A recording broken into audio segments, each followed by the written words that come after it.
Howdy, everybody, and welcome to the Æther-Tech Wars. I am Matthew R. Dawson, your friendly neighborhood host and game master for this Pathfinder 2e campaign, and joining me around my virtual table tonight are Brandie, Delioth, Dyto, and John. Say hi, everyone. Hi, everyone. Hi, everyone. Hello. So good at that. Now, before we begin, we do have some announcements to get through, starting with the first of our two sponsors for tonight. I'm going to say that one more time. Now, before we begin, we do have a few announcements to get through, starting with the sponsor for this campaign, XSplit. XSplit is a high-quality virtual webcam background remover that works with your already existing webcam. Using this program, you can protect your privacy while you work or play remotely by blurring the background, removing it entirely, or even putting your favorite picture as the background instead. You can download the app today at xsplit.com, and if you use the coupon code RANDOM with a capital R, you can get 10% off of your purchase. You can find our referral link in the chat and show descriptions. This week, we will be back with another episode of Dreams of Infinity, our Magi Knights Awakening campaign. It's been a while, but we're finally getting back to our regular schedule once again, and the Magi Knights have just completed a day of school and are getting ready to start hunting for some more outsiders. Something along those lines. We'll figure it out. You can keep up to date on our schedule and everything we do here on the network by following us on Facebook as Random Rhapsody TV, on Twitter is @random_Rhapsody, on Blue Sky is Random Rhapsody, and on TikTok? I don't know, maybe sort of, but let's not talk about that anymore. And fuck X2 while we're at it. That should do it for our announcements. So join us as we return to the broken world of Loroupa and journey with a group of Pathfinders who have unwittingly found themselves embroiled in the Æther-Tech Wars.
And we're back. If you've been watching our channel, you know how we do our recaps. I offer up the Random Rhapsody coin, which is good for a free reroll or a hero point in this campaign. Which means if I do the recap, I get the coin, and I get to use it in all sorts of ways to hinder our hero's adventure. So I doubt anybody really wants me to have that. But I always give them the option. So, with that in mind, who wants to give the recap this week? You know what? It's been a while. I miss doing it. I think I'll take I'll take that up. It's been a while. Oh, no. Okay. Okay. Well, Draven, tell us what happened last time on the Æther-Tech Wars. Well, after getting in some trouble with some guards for trying to help a child, things were looking a bit grim for Aeden and I.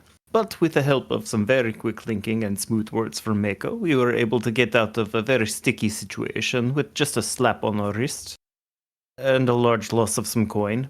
Not the best outcome, but definitely better than jail. Also, the kid was able to escape, so that's a win. Once the fiasco was taken care of, the group and I decided to head to Castle Storongwaddle to meet with a Minister Lucky Feast. Though castle is definitely not the word I would use to describe it, monstrosity is more like it. The building appeared to have once been a cathedral for the Five, but now it was just a broken, pieced together, tacky, I don't even know. It's an affront to the gods and to my eyes. But anyways, after a less than friendly meeting with a gnome woman at the entrance, the group and I were led to a room where we were asked to wait and wait, and then we waited some more. But Kikiro was able to assess the situation and saw that there were multiple places inside the room that we were possibly being spied upon. So we decided to keep a low profile for once and just kind of keep waiting until they finally came and got us. We were introduced to the Prime Minister of the Confederation, who had a very quick interaction. He gave us an itinerary of places and times to be for tours. Given his behavior, it was pretty obvious he was not a fan of the Conclave or of us. After the meeting, we left the castle, where I saw some more orphans on the street. I attempted to talk with them, see if I could help them out with anything, but before I could really break through, Malachi stepped in and ruined any progress I may have made. Feeling hurt and a bit dejected, after failing so much that day, I kind of left the group and went back to the Conclave for sleep while they headed off to some bar. But, as luck would have it, I ran into the little kid I had helped out earlier in the day. An adorable little dwarf girl named Tigat. She led me down an alleyway where I met a rather dashing young catfolk man named Shadow. He appeared to be the leader of these kids. We talked for briefly and made some arrangements to potentially help each other out in the near future. He is definitely an interesting character. I look forward to possibly meeting more in the future. But for now, we rest and hopefully the others didn't party too hard. We'll find out. Party hard they did. Well, there you go, Draven. There's the random Rhapsody coin. Don't forget to use it, though. It's only lasting this session.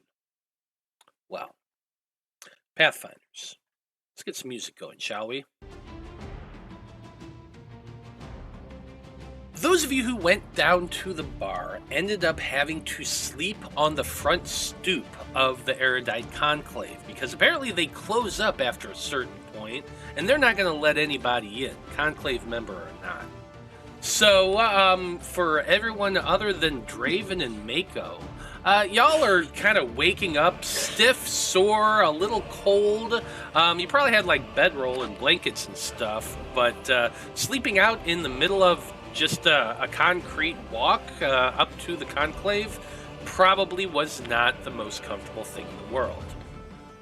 You are actually prodded awake by a couple members of the Conclave, patrolling guards who spotted you first thing in the morning as they were opening up the doors to begin their rounds. And one of them comes over and kind of like, jabs you with the butt of their walking staff, quarter staff, until each of you finally gets up. But after that rude awakening, you are allowed into the Conclave, where you can at least get some breakfast. Of course, you're also questioned about, why are you sleeping on the front stoop? Why didn't you get a room at the inn? Why didn't you, get back before we closed up? That sort of thing. Generally leaving you feeling a little bit, sheepish. But eventually you can get breakfast and, stretch and get the kinks out. Which is about the time that Draven and Maiko would find you there. Much better rested than the rest of you. Had a nice bunk bed to sleep in, a warm blanket, a pillow. Probably feeling pretty damn good. Draven, I imagine it kind of reminds you a little bit of your sleeping quarters back at the orphanage in Gulfrin. So that's probably just a welcome a welcome reminder of home. But you do eventually gather up once again. And once you do so, you can prepare for your day. Your mission, I will remind you, is to search for any sign that the Gnomon Confederation are building more of the same type of constructs that Zormunder was experimenting with under Woodpine. And you're supposed to do this while posing as field researchers working on a report for the Erudite Conclave. You're supposed to return to Castle Strongwaddle by 9 a.m. for your tour, and as it is a bit of a walk to get there, you probably have to leave in the next probably 20-30 minutes. Today, you are touring the castle, a scientific workshop that is underneath the castle, and you're going to be observing a military drill at some point. They were very vague about the details. But with that in mind, Pathfinders, is there anything any of you need to do to prepare for your investigation before heading to the castle?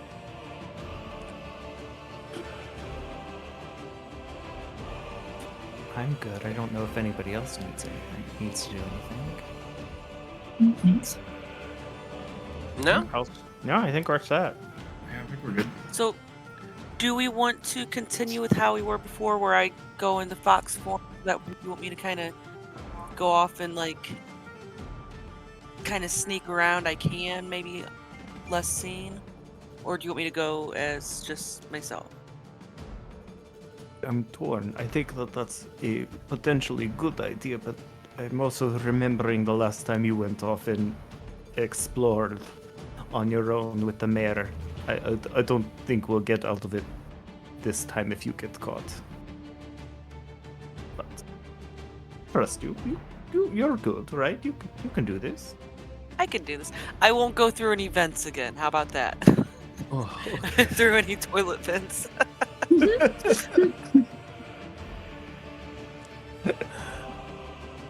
How quickly that assertion is made. Okay, so Yeah, I think that would just give us a good advantage. They won't know about me and your backpack, and I can, if you need me to kind of sneak off around a corner, look into a door or something, I can. Kikiro, Aeden, are you okay with this arrangement? Because Malachi I'm is okay still with sleeping it. away. Yeah, this seems fine. Okay. Then I'll shift into fox form, and whenever we get ready to leave, I'll do that, and then go back into the backpack. that is fair. Okay. So, sounds like no other preparations are needed to be made, so all of you can gather up your things and begin making your way out of the conclave and towards Castle Strongwaddle. Your walk takes you about a good 30 minutes. The streets are beginning to open up. The shops are beginning to open up as well. People are moving throughout the city, and quite a bit of a hustle and bustle going on as you make your way down the narrow streets towards the center of this vast city. As you pass through it, you see sights very similar to what you saw yesterday. Vendors hawking their wares, people moving to and from, lots of gnomes, quite a few dwarves moving about, lots of orcs and half-orcs, and lots of halflings as well. The city seems just as diverse as it was the last time you came through here, though definitely there are more wealthier-looking gnomes than anything else among the populace here. As you make your way to the castle, you see that there is somebody standing outside the castle gates, beyond the normal guards. This individual is a gnome. They stand about 3.5 feet tall. They're dressed in very official-looking military uniform. Like you've seen the military uniforms here before among the guards and whatnot. Armor underneath, draped tabards, reflecting the symbols of the Confederation here. This individual, their uniform is very pressed. It looks like they just got it washed and ironed out. The buckles on their belt and on their gauntlets and greaves are all polished. Their armor is very polished as well. They have what appears to be a ceremonial sword at their side, and their back is to you right now. The individual in question seems to be berating the two soldiers who are standing at either side of the castle gate. The two soldiers also are standing at full attention. Their hands are on their spears. Their eyes are forward and locked up, and you can tell that like their back is very, very stiff as this gnome is addressing them. The two guards, you can see, one is a human, the other is a dwarf. The human is a woman, the dwarf, well, they're dwarves, they have beards, it's hard to tell, it doesn't matter. The two of them are just standing there, back fully erect, eyes forward, as this gnome is looking at them, going back and forth. Look at the two of you! You call yourselves soldiers protecting the castle. I've seen better in the dregs we pull up for the military. You're nothing more than a bunch of raw recruits standing there. You're looking like a bunch of damn fools. Look at you, stand up straighter. Put your back out more. Thrust your chest forward. Look as though you are guarding the most important building in the city, which is exactly where you're supposed to be. Your group is walking up towards this individual at this time, and the two guards that are standing there getting berated kind of look towards you, your group, eyes back up, but it's enough that the gnome spots this. They turn around sharply and look at you all, and the gnome kind of gives you a really slow and elaborate down and up looking at each one of you. You're all dressed as though you normally do, adventurers, kind of dust-stained and travel-worn, but at least in cleanish clothes, I would imagine, unless anyone's really just a dirty slob. Let's be honest, Malachi probably is wearing a rumpled shirt from the previous day. Yeah. Brie's not here to argue, so let's go with that. But anyway, this gnome looks at you up and down, and he waits until the group walks up towards the gates, and he says, well, you all must be those Conclave field researchers, right? That's correct. It's a pleasure to meet you. Hello, I am Draven, and these are my friends. We are here for the tour. Yes. And no doubt you're late. The gnome fishes in their pocket, pulling open what appears to be a very elaborate pocket watch. Not everybody's seen a pocket watch before. It's something of an expensive piece of technology in this day and age. Rich people have them on occasion, but you've never seen one really at that size before. It fits in. It's actually just a little bit bigger than the gnome's hand. He pops it open. You can see the gears moving underneath the needles as he's looking at it, and he says, 2 minutes late. Why am I not surprised? Field researchers never respect time or other people's itineraries. Well, I believe we actually were on time, sir, but you are currently parading your guards here. But we had been here for a few minutes, but I didn't want to be rude. I thought that was common courtesy. Is it not? Look at you all. Scruffy, slack-jawed, slack-bellied, and he points over towards Kikiro. Oh. What's that supposed to mean? You obviously wouldn't be able to last a single day in the military. That's why you have to get jobs as Conclave researchers. Pah! You're lucky our queen puts up with this nonsense. Well, I am you Lieutenant Twist Pockets, and I have been assigned to escort you all to the different functions you will be attending today. I expect you all to follow me carefully, to stay with me at all times, and to listen to what I say to you. If I give you an order, I expect you to do it immediately. Do you get it? Yes, sir. Wait, what? Hold on. Is 2 fingers 3? You haven't heard from Aeden at all. Aeden, what are you doing? Eating my honey. Just sitting there in the back, just eating your honey. Trying to stay out of trouble. Do you still have your baby backpack leash on? Yes. Who's carrying the leash?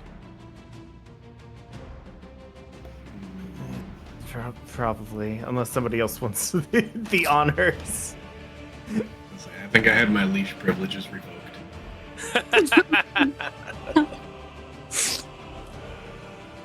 Well, in that case, the gnome follows the leash back to Aeden, stares at you for a minute. This is not a tour for children. Or is Not that a your pet? child. Not a pet. I mean, What but are if you you? want to pet me, you can. Oh. No. No, Stranger danger. I do not want to pet you. Do you want some honey? Maybe it'll take some sour out of your voice. Are you attempting to bribe me? No, I'm trying to make you a better person. That's what the gnome military does. Makes us better people. Just you wait. The Confederation will make the world a better place in the end. Interesting. Well then, follow me and stay close. The gnome then turns and does one of those quick 180 spins. The moment he does, the 2 guards at the gate salute, like really sharp. The gnome scowls at the both of them and then starts walking his way, very self-important, and self-importantly, as he's passing them by. You know, chest out, strutting a little bit. Doesn't even bother to look to see if you're following. So we walk by the guards. I think Draven's gonna whisper to them. I don't know what he's talking about. You guys are doing excellent. You should be proud of your hard work. And he keeps going because he feels bad.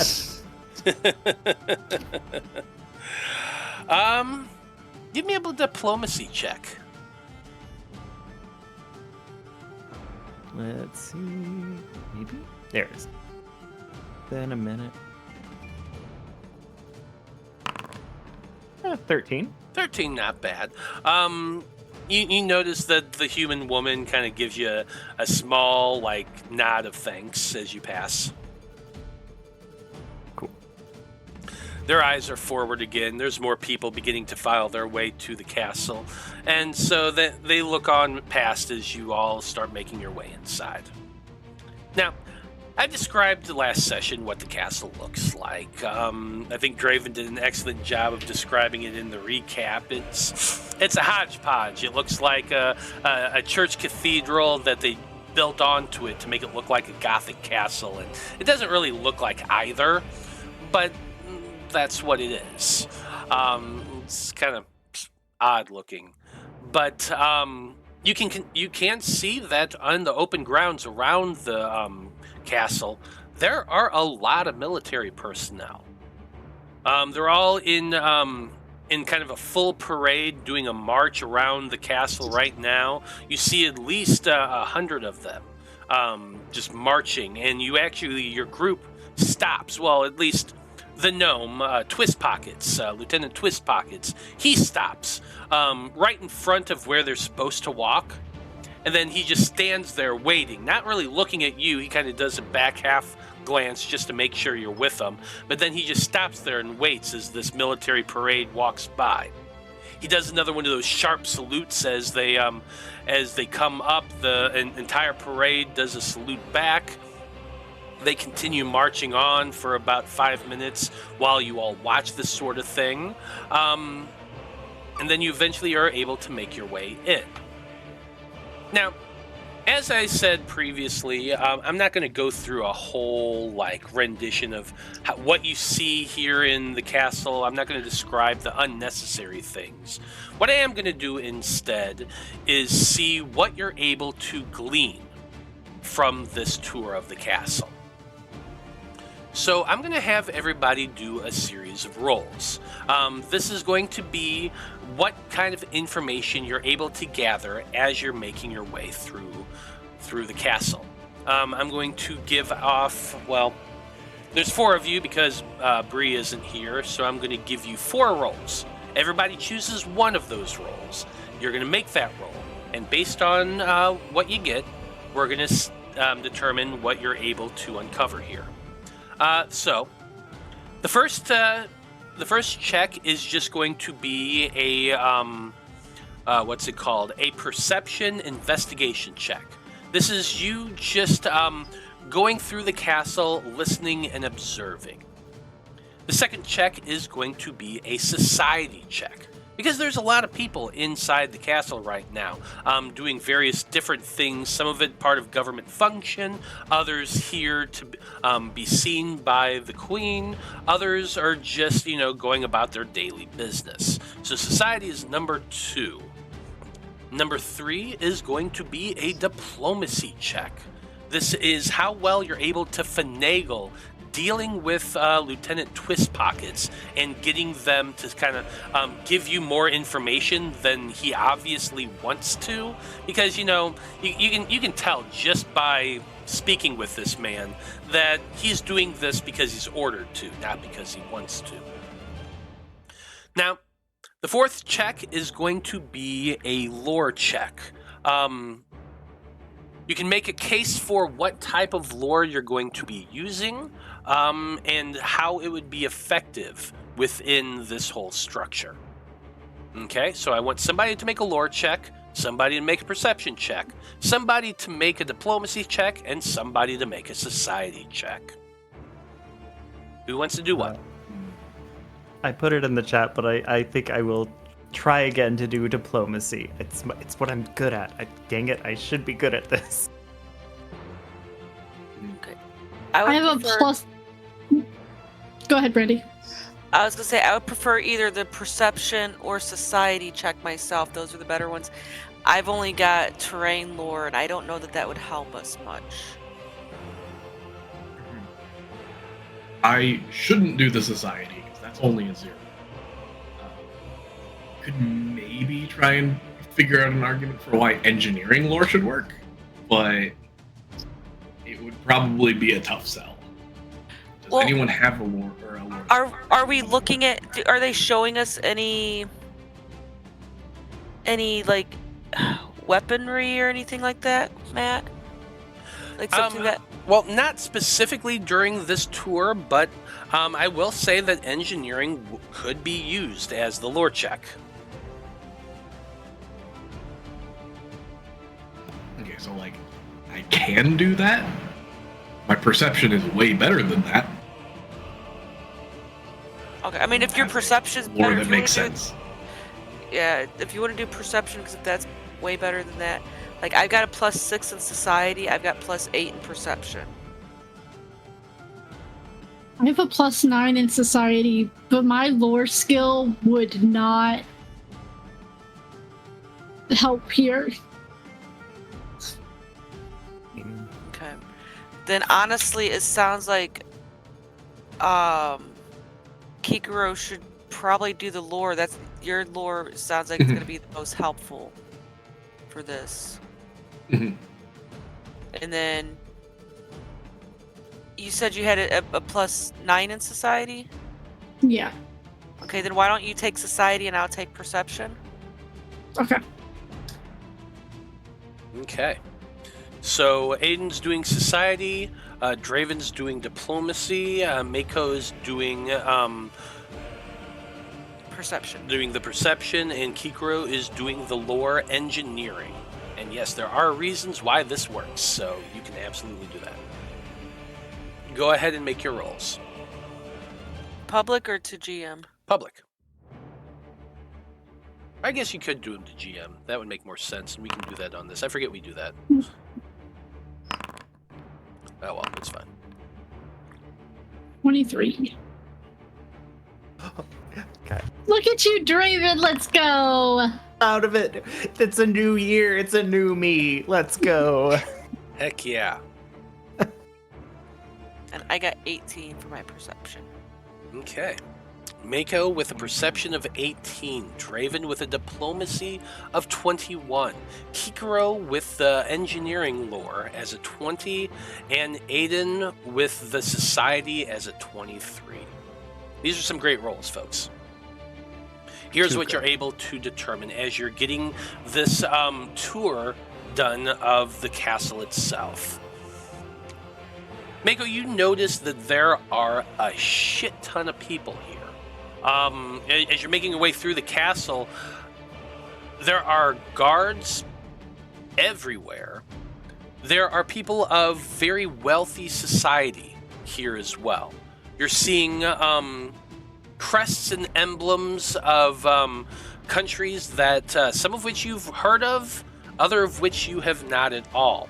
But what you're noticing is that there are a lot of people from a lot of different countries here representing their countries at the castle.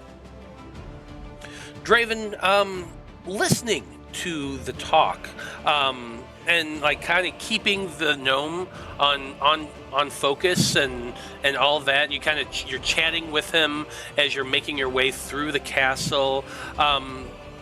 You're like trying to do your best to make friends with this individual as you're going about asking questions that are kind of more designed to get more information out of them as possible. And as the tour goes on, you do start seeing some cracks in that armor, and he starts like giving you more than just cut and dry factual information, and actually starts talking a little bit more in depth on some of the things you're seeing here.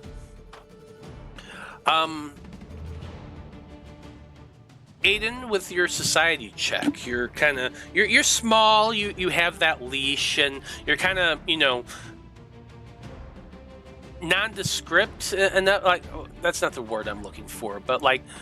You're so nonchalant in your mannerism. You're just kind of walking along at the edge of your leash, eating your honey. But you and the being that resides inside you are actually paying a lot more attention than you let on. And people like to talk. People like to talk a whole lot, especially when they think that they're alone. And, you being as small as you are, people tend to not notice you if you don't really want them to. So you're starting to listen as people are talking, and you're starting to get a little bit of a sense of the atmosphere of this kingdom right now. Kikiro, with your engineering check, you're noticing some fascinating stuff about this castle. Yes, on the outside it looks hodgepodged, but you're seeing a lot of internal technology. The building here is actually very advanced. Heating being pumped in through pipes all over the place. Rooms that doors kind of open and close on their own. With your keen eyes, you're looking at these guards, and they're extremely well armed. Armed with magical devices that like you've seen adventurers carrying around. You've seen a little bit of the military as you've been passing before, and you've noticed that some of them have these rods and these wands on their person as well. But as you're walking about, you're noticing that more and more. People are armed for bear here. That's 4 successes, you guys. So I'm going to be giving you quite a bit of information here.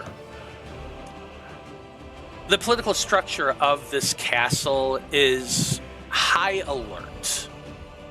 The people that are here for a reason. They're negotiating with this country. You're getting the sense that a lot of the countries that are here, and you're noticing representation of pretty much all of them. The Margarden Federation, the Republic Kingdom of Hyrulean, the Kingdom of Radagast is here as well. You haven't noticed anybody from the Barony of Coltrast, which is kind of surprising. You half expected to see Corin Hassan walk around the corner at any moment, but so far you have not. But you are definitely seeing representatives from every other major country. Golfrin is there. Elmithica is there. The Kingdom of Jura is there.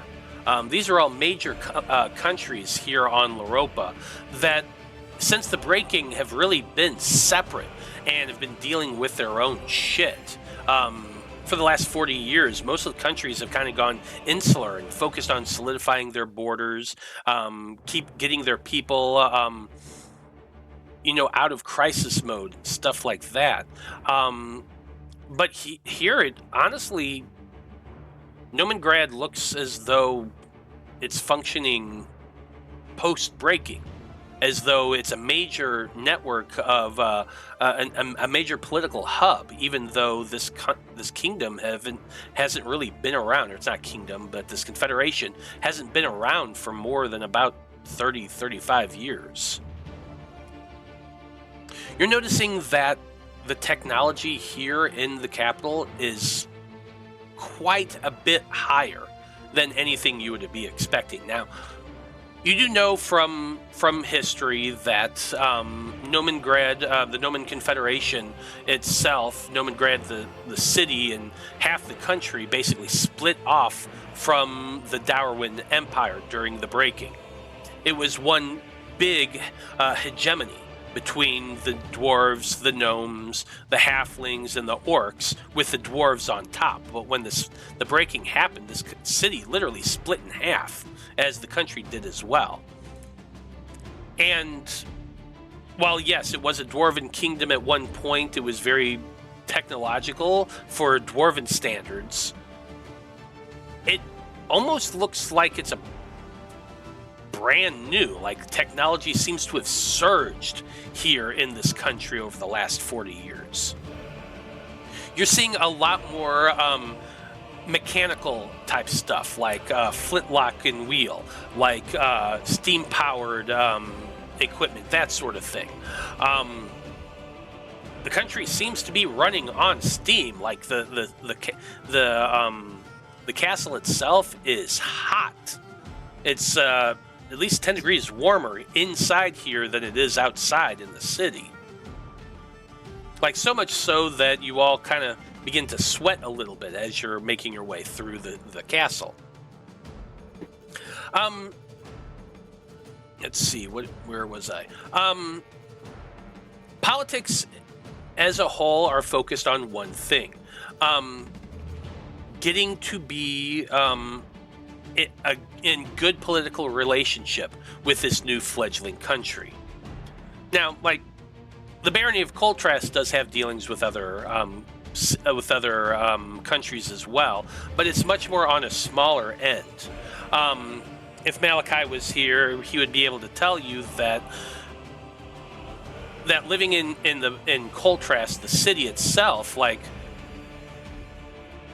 it's nowhere near as clustered as this. The Coltrast Castle doesn't have nearly as many people from other countries there. There's not really, like, representatives. They're not ambassadors. Like, there's some, but not many. But here, there's ambassadors from everywhere. And they all seem to be focused on the same thing, getting in good with this new government. By the end of your tour, Lieutenant Twist Pockets is feeling a little more confident in his speech with you all. He seems to be listing a little bit more information about stuff like that. He makes sure to point out how well trained the guards of the inner castle are. He talks about the fact that they are all highly trained, well organized, well armed. He makes a comment at one point talking about how the dwarves of the Darwin Empire left it in such a state that they thought this whole city was going to fall to pieces at one point. But the gnomes of Nomengrad rose up and turned this into the technological marvel that it is. And it is. Everything from steam-powered hand carts being pushed around to things that like, oh god, what's things that just make life simple, like they have a coffee station, for fuck's sake, with fresh brewed coffee that's made right there in the middle of the castle. And it's like he starts showing you weird bits of random technology, things like that, things like specialized ovens, and he then talks about how at the end of the evening or the end of the afternoon, he's going to be taking you down to the workshop where they have like automatic forges and automatic presses and things of that nature, technology that allows them to create to manufacture goods at a much higher rate than anyone else on the planet Loroupa has ever seen before. And he starts boasting more and more about their fabrication processes and things like that. It seems as though you're gaining these insights. Number one, the country, everyone else in Loroupa is trying to get in good with them. They have representatives of pretty much everywhere here in Nomengrad, kissing ass of this new queen. The technology here is highly advanced compared to your own home countries. And it seems that they're building up and manufacturing much higher rates than you had ever dreamed even possible. This is time. I'm going to open up now for Q&A. If there's any further details than what I've just told you that you want clarification on, now's the time to do it. You rolled extremely high. I can be honest and tell you a lot of info here.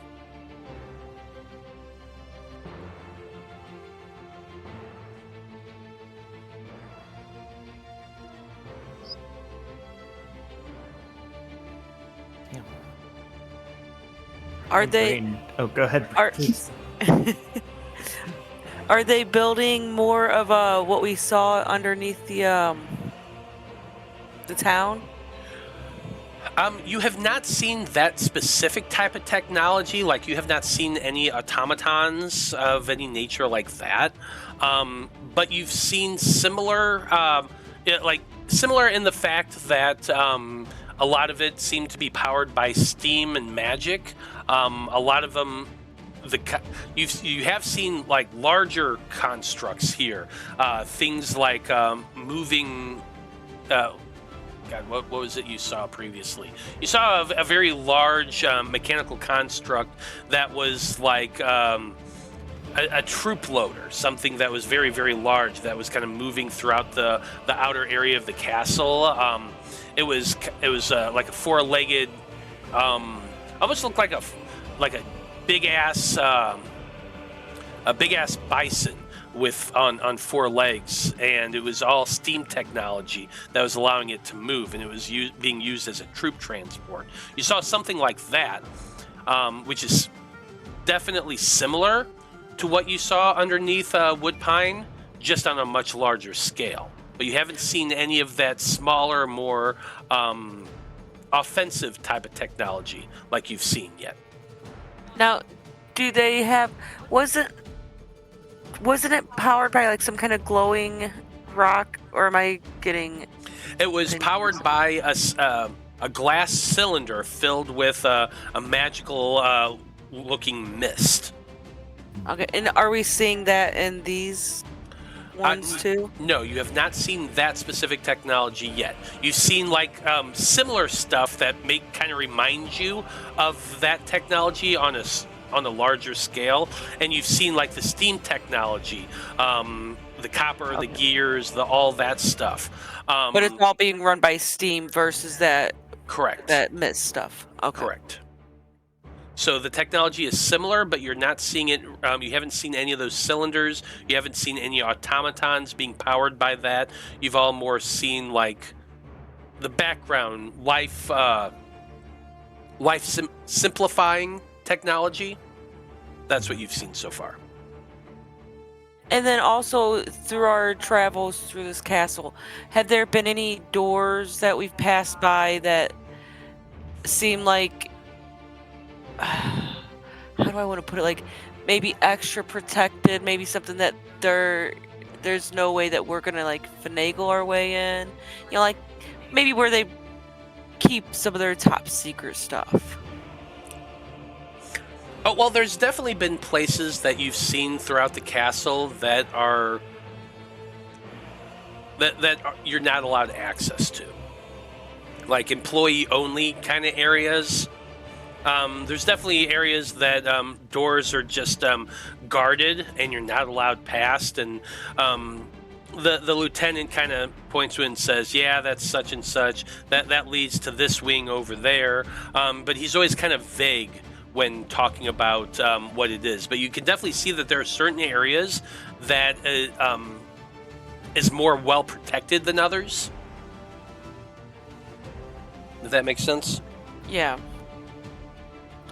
Now, I have a weird question, and I promise there's a line of thought, there's dots connecting. I think Draven would actually ask what their funerary practices are and how, say, they remove the deceased.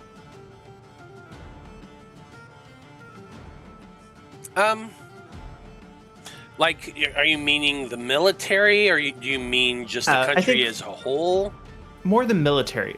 And I'll go ahead and give you insight as to my thinking. Well, one, it's Draven. He wants to know because personal. But also, two, I'm remembering the machine had a thing that attached to people's skulls. Mm-hmm. And if he can find possible deceased people, I want to actually, like, use my knowledge of, like, Undertaker kind of stuff and like see if they might have similar markings, that sort of stuff. Got eventually. It. Yeah, I like where you're going with this.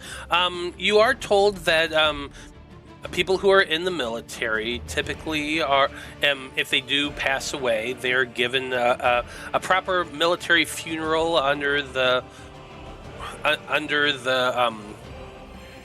guidance of the Nomengrad military. The individuals are taken to a location, their bodies are cremated, and then are buried in one of their special funeral in one of their cemeteries outside of town. You're told that they have military cemeteries that are set up that people can go and see the memorials of their loved ones, yada yada yada. Excuse me, I keep trying to burp. All right. So yeah, military cemeteries. They're cremated. Typically, if somebody does pass away, they're taken to. They're brought to their barracks, and they hold a funeral there, a wake there, and then they're taken away to be cremated. Okay. Good to know.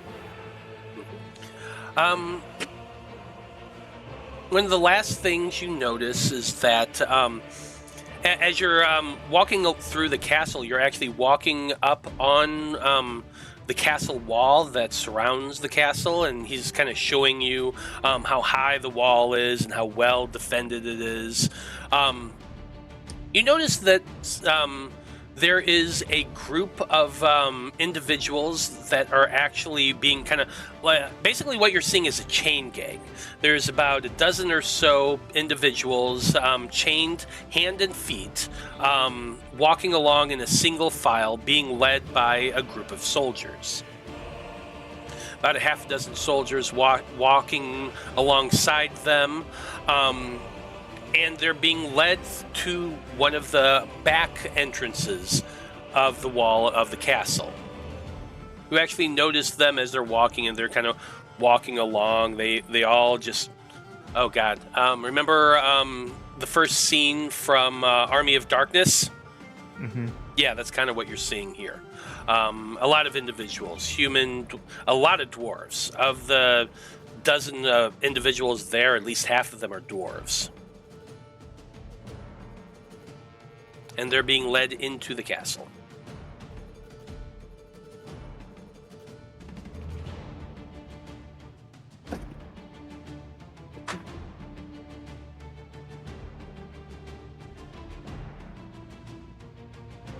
Does anybody have any other questions?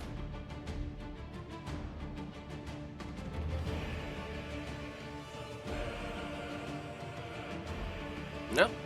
No, I would like to know how many people Aeden offered honey to while we've been...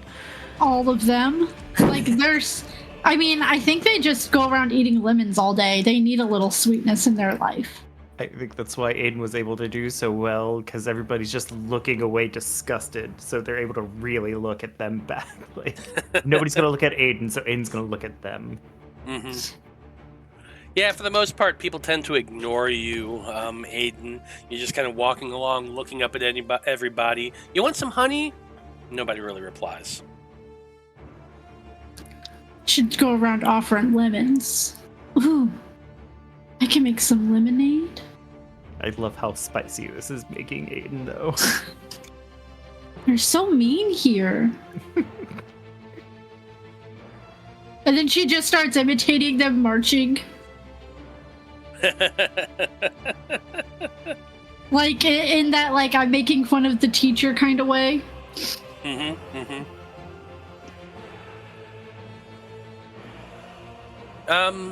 Lieutenant Twist Pocket definitely notices, though he's taken a liking a little bit to Draven, and has been chatting with you quite a bit.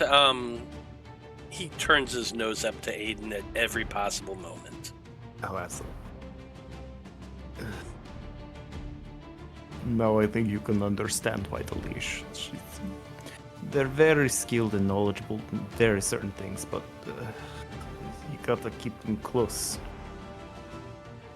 Yeah, I've heard about the weird practices you conclave people like to do. Dragging children around on leashes. It's not the strangest thing I've ever heard you all doing.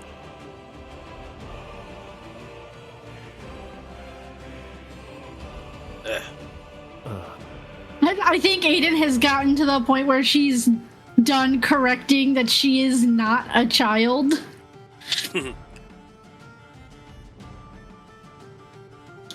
And is very, like, angry Tinkerbell, standing there tapping her foot, arms crossed. How old is Aeden again? She's in her 20s. Thought so. I think Draven might be the youngest of the group, actually. Probably. Which is hilarious, but yeah. Well, after your tour of the castle, you are you're led out into the open air of the God, I'm blanking on what's it called, the area between the castle and the outer walls? Courtyard? Courtyard, thank you.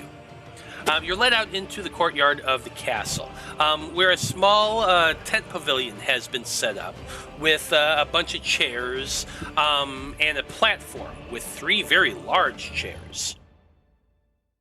The chair in the center of those 3 is the largest of them. It's, it's small in size, like narrow. It definitely is made to fit somebody of halfling or gnome stature, but the backing of it is still made taller than the other two chairs next to it.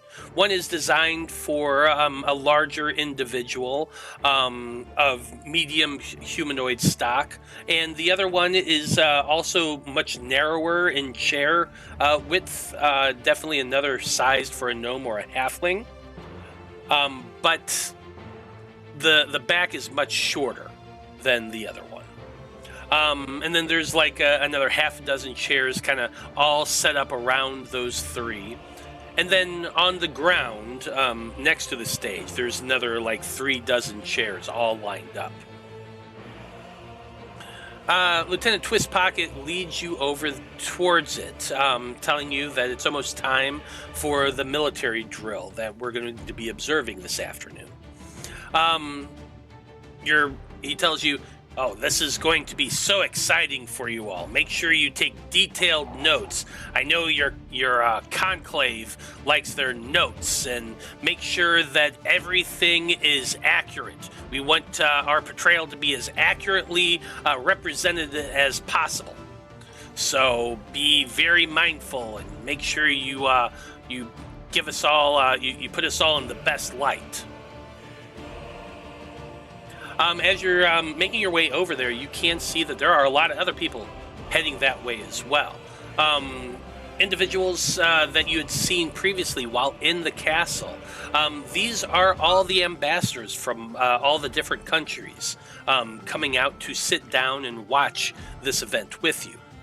The seat you're given is kind of as far away from the three high back chairs that are on the stage as possible. Like, they're right dead center in the middle, so they can see everything else, and all the other chairs are kind of situated around it. And your chairs, your 5's chairs, is all the way in the back corner, well out of the way. The lieutenant brings you over there and has you sit down as all these other dignitaries are filing in and taking their places as well. And then once everybody is seated, about 30 minutes later, there you see 3 more individuals making their way out from the castle towards the seating area, the pavilion. 2 of them are very short in stature. The lead is a woman of middling gnome years. She looks very matronly, hair all piled up and done in one of those gigantic Bridgerton-looking dews. Dress big and long and fluffy and flowing train behind it. Obviously the queen of the Confederation. Walking next to somebody who you have to assume is her husband. The third individual, well, if my notes didn't just accidentally crash on me, I would tell you what they look like. God damn it.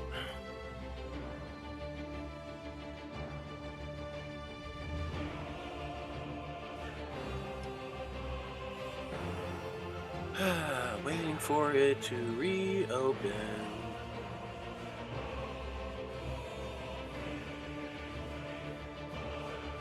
There it is. Okay, the third individual is a human. A tall, built like a brick, beefy-looking woman. She is wearing full plate armor. She has a sword at her side, long flowing cape coming from off her back. To you all, she looks like maybe late 40s, early 50s in human years. Dark gray and black hair, tied up in a really, really tight bun at the back of her head. She's walking directly behind the queen and her consort, and the 3 of them make their way up to the stage and sit down. The king on the queen's right, the woman in the full plate armor to her left. Once the queen and king and this military person sits down, everyone goes quiet. And then this loud trumpet fanfare begins to go off. And you begin to watch this army stride out from behind the castle and begin making their way around. Huge march. If you've ever seen a military parade before, you kind of know what we're looking at here.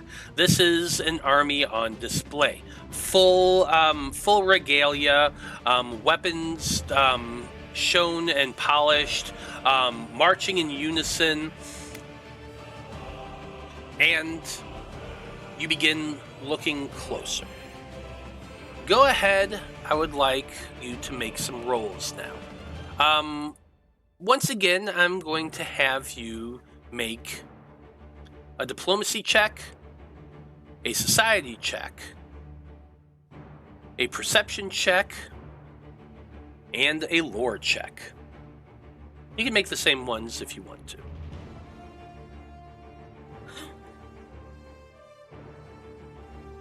Yeah, I think the same one's probably our best bet. Okay. Yeah, that's fine. And are we kind of on our own right now, or is it our guide still with us close by? The guide is seated at, you're all seated in this back row, and he's sitting in a chair directly in front of your group, in the row in front of it. Okay, and not looking? Not really, no. Okay. Then I'm going to go ahead and climb out of the backpack, but I'm going to still kind of stay kind of hidden, but where I can still see what's going on. Okay. Head kind of coming out of the backpack, resting on Draven's shoulder, so it looks more like a fur-lined collar than anything else. Sure. Feels so fancy. Ooh.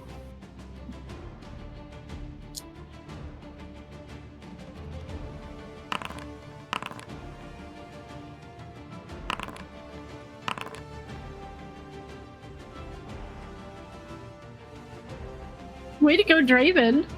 Thank you. Let's not look at that 12 or 9. Well, I will remind you, you do have hero points to use right now. You got 4 of them. We locked in? What would be most important? Do you want me to try and re-roll that 12? I kind of almost feel like engineering might... To gain as much information as we can. I mean, if you get a better engineering score, we might be able to, get some more info some about techie that. shit. Yeah, I think we need. Yeah, I can re-roll that. Society, I think, is a little bit less important Agreed. at this point. I'm down for it. Kikiro, if you need to use that point, please. Yeah. I'll use it. I We can agree. Hope Okay. that it works out. So we're using a hero point? Oh, yeah. Yes. Yes, and that's much better.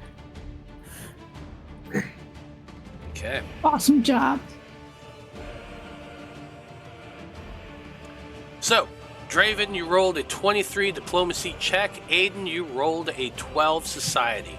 Kikiro, you rolled a 21 on your engineering, and Maiko rolled a 20 in her perception. So here's what you're seeing. At first, it's a standard kind of military parade. They're just walking along, moving in formation. You would notice, of course, that this group is highly trained, or at least they're making all appearances as though they're trying to be. Their march is perfectly in unison. They're moving their those long kind of rods that they all carry from one shoulder to another, twirling them a little bit, flipping them about. It's very, very pretty looking, and it definitely seems at first like it's all for show. But then as you're walking, you start as they start walking, you start hearing this buzzing sound. You all look about and look up to the sky to see these odd-looking contraptions buzzing, flying up into the air from somewhere to the side of the castle beyond where your vision can see. In total, at first it's just these little kind of reflective metal specks that are in the sky, and the sun is actually at its highest point right now, so the sun's reflecting off of these things, casting these flashes of light that catches everyone's attention, and you all kind of look to see what that is, and then you start hearing this buzzing sound bzzz, as these things start getting closer and closer into view. You got a pretty good perception check. You are able to see what these things look like. They look kind of like metal donuts. It's like a round cylindrical base that's in the center. It seems kind of indented inward, but something long poking out and twirling very, very fast on the top. Like, have you ever seen a helicopter in motion and how the blade kind of spins? You can't really see the blades themselves, but you can see that rotation motion. And you can see that on these things as they're coming into view. And there's a lot of them. More than 24 in total that you can see starting to fly their way in, and then more behind that, and more behind that again. The military, the soldiers that are doing the parade begin to divide off into groups, moving into company positions, about 25 to 50 or so in each group, spreading out in the field in front of you in the courtyard. Some of them begin to kneel down and point those rods skyward. And as you watch, bolts of light begin shooting out from the rods, aiming up towards these metallic cylinders or donuts in the sky. You watch in awe as these rods begin picking off these things flying in the air, one after another. Boom, boom, boom. Creating these kind of big dust clouds in the air of multiple different colors. It's almost like a fireworks display, but of smoke and dust being rained down into the courtyard around you. It's very pretty, but it's also kind of unnerving to watch. You've all seen Malachi's technology, the gun that he carries, and you've met you've met Falderal Thuckleral and have seen his tech, which is where Malachi got his inspiration from, and you're well aware of the fact that those are firearms by this point. These are different. These are more made by magic, and what they're firing off honestly looks like different bolts of magic missile light, but they're all of different colors as they shoot out of these rods. And when they strike the flying donut in the air, the flying donut just kind of explodes in a shout and an explosion of just like scintillation of light and color that kind of just spreads outward and blossoms like a firework before eventually raining downward. You watch this display for about a minute, and as you're doing so with your high diplomacy check, you can hear all of these delegations from these different countries reacting kind of the same way. Oohs and ahs and oh my's, but then you're also hearing a lot of whispers. That seems so powerful. What are these weapons they're carrying? Can you imagine the implication of large-scale combat? This isn't simple magic. This is something more, is it? What is this? Are they all wizards? Could they all be magic users? No, that's impossible. They're military types. Standard grunt soldier typically don't do magic. Are they training all of their soldiers in this fashion? What are these weapons? You're hearing that question over and over again. What are these weapons? After this display, you see like half a dozen soldiers from the back come running forward with brooms and begin like brushing out the courtyard and clearing a very large area for the military to move about. And then you watch as the army that had been on parade a moment ago split off into two groups, one going to one side, one going to the other. And then they begin doing these mock drills, coming back and forth at each other, almost as though it's like half watching a football game and half watching a LARP company fighting against one another. But what they seem to be using instead of the rods are the wands that are on these soldiers' hips. Each one has a wand in either hand, and they seem to be using them almost the same way they would weapons, shield and sword, some of them spears, some of them axe. Others in the back are using their rods, firing these bolts of energy off towards one another. It's obvious they're not trying to hurt each other, they're just showing a mock battle, but the display is incredible. Some of you who have military training or who have witnessed militaries fighting one another would recognize that this technology that Nomengrad has could easily change the very nature of warfare. This isn't just like how can I describe this best?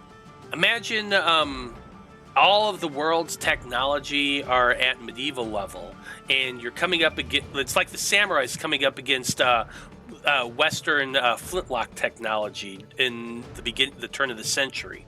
Like most people are still in the ways of sword and magic, but these people seem to be taking magical technology to a whole nother level and are really redefining how that sort of warfare is going to be used.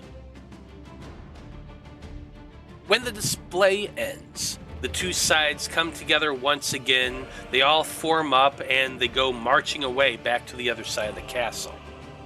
There's oohs and ahs and applause, but you can also hear a lot of talk amongst the other visitors here, the ambassadors from other countries. With those with these high rolls you've been getting, unfortunately you didn't roll very well for society, so you're not going to pick up everything this time around.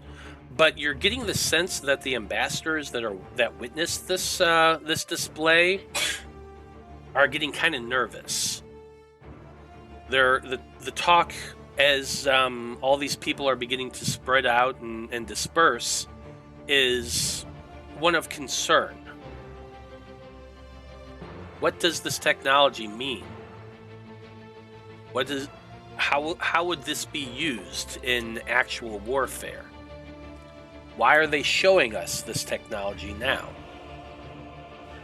These are all questions that you're hearing being asked as all of the ambassadors make their way back inside. The queen and her consort and the military general goes off inside as well, leaving your group alone eventually with your gnome handler, I guess?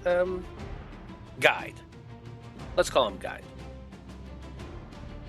He turns to you and looks at you all, and he kind of has a big grin on his face as he says, "Now you've seen what we can do. Come on, field researchers, admit it. You were a little impressed just now, weren't you?"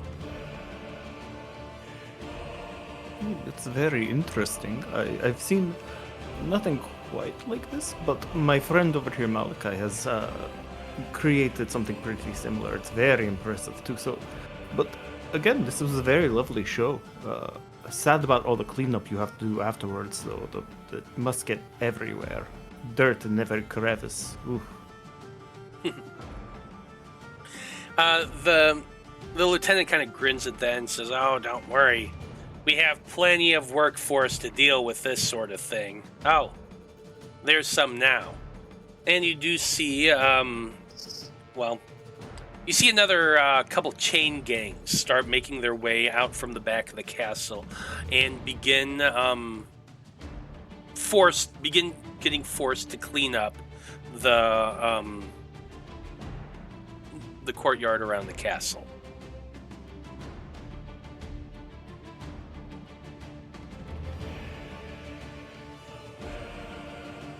As the prisoners begin cleaning up, Lieutenant Twist Pocket says, well, we have one last thing to show you. You Conclave people wanted to see our workshops. Well, here at the castle is one of our most advanced workshops. The weapons we displayed today were made right here.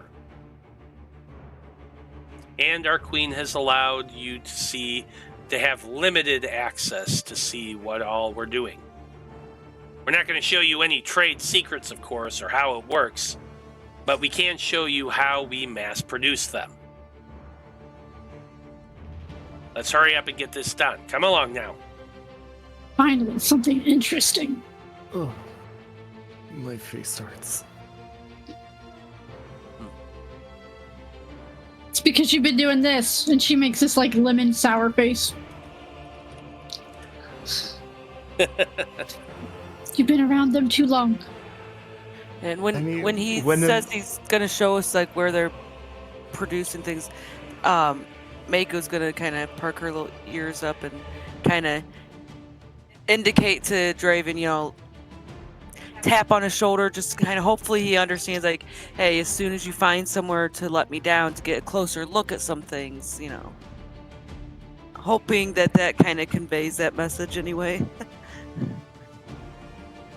It's like that little cat, like, slowly reaching, just...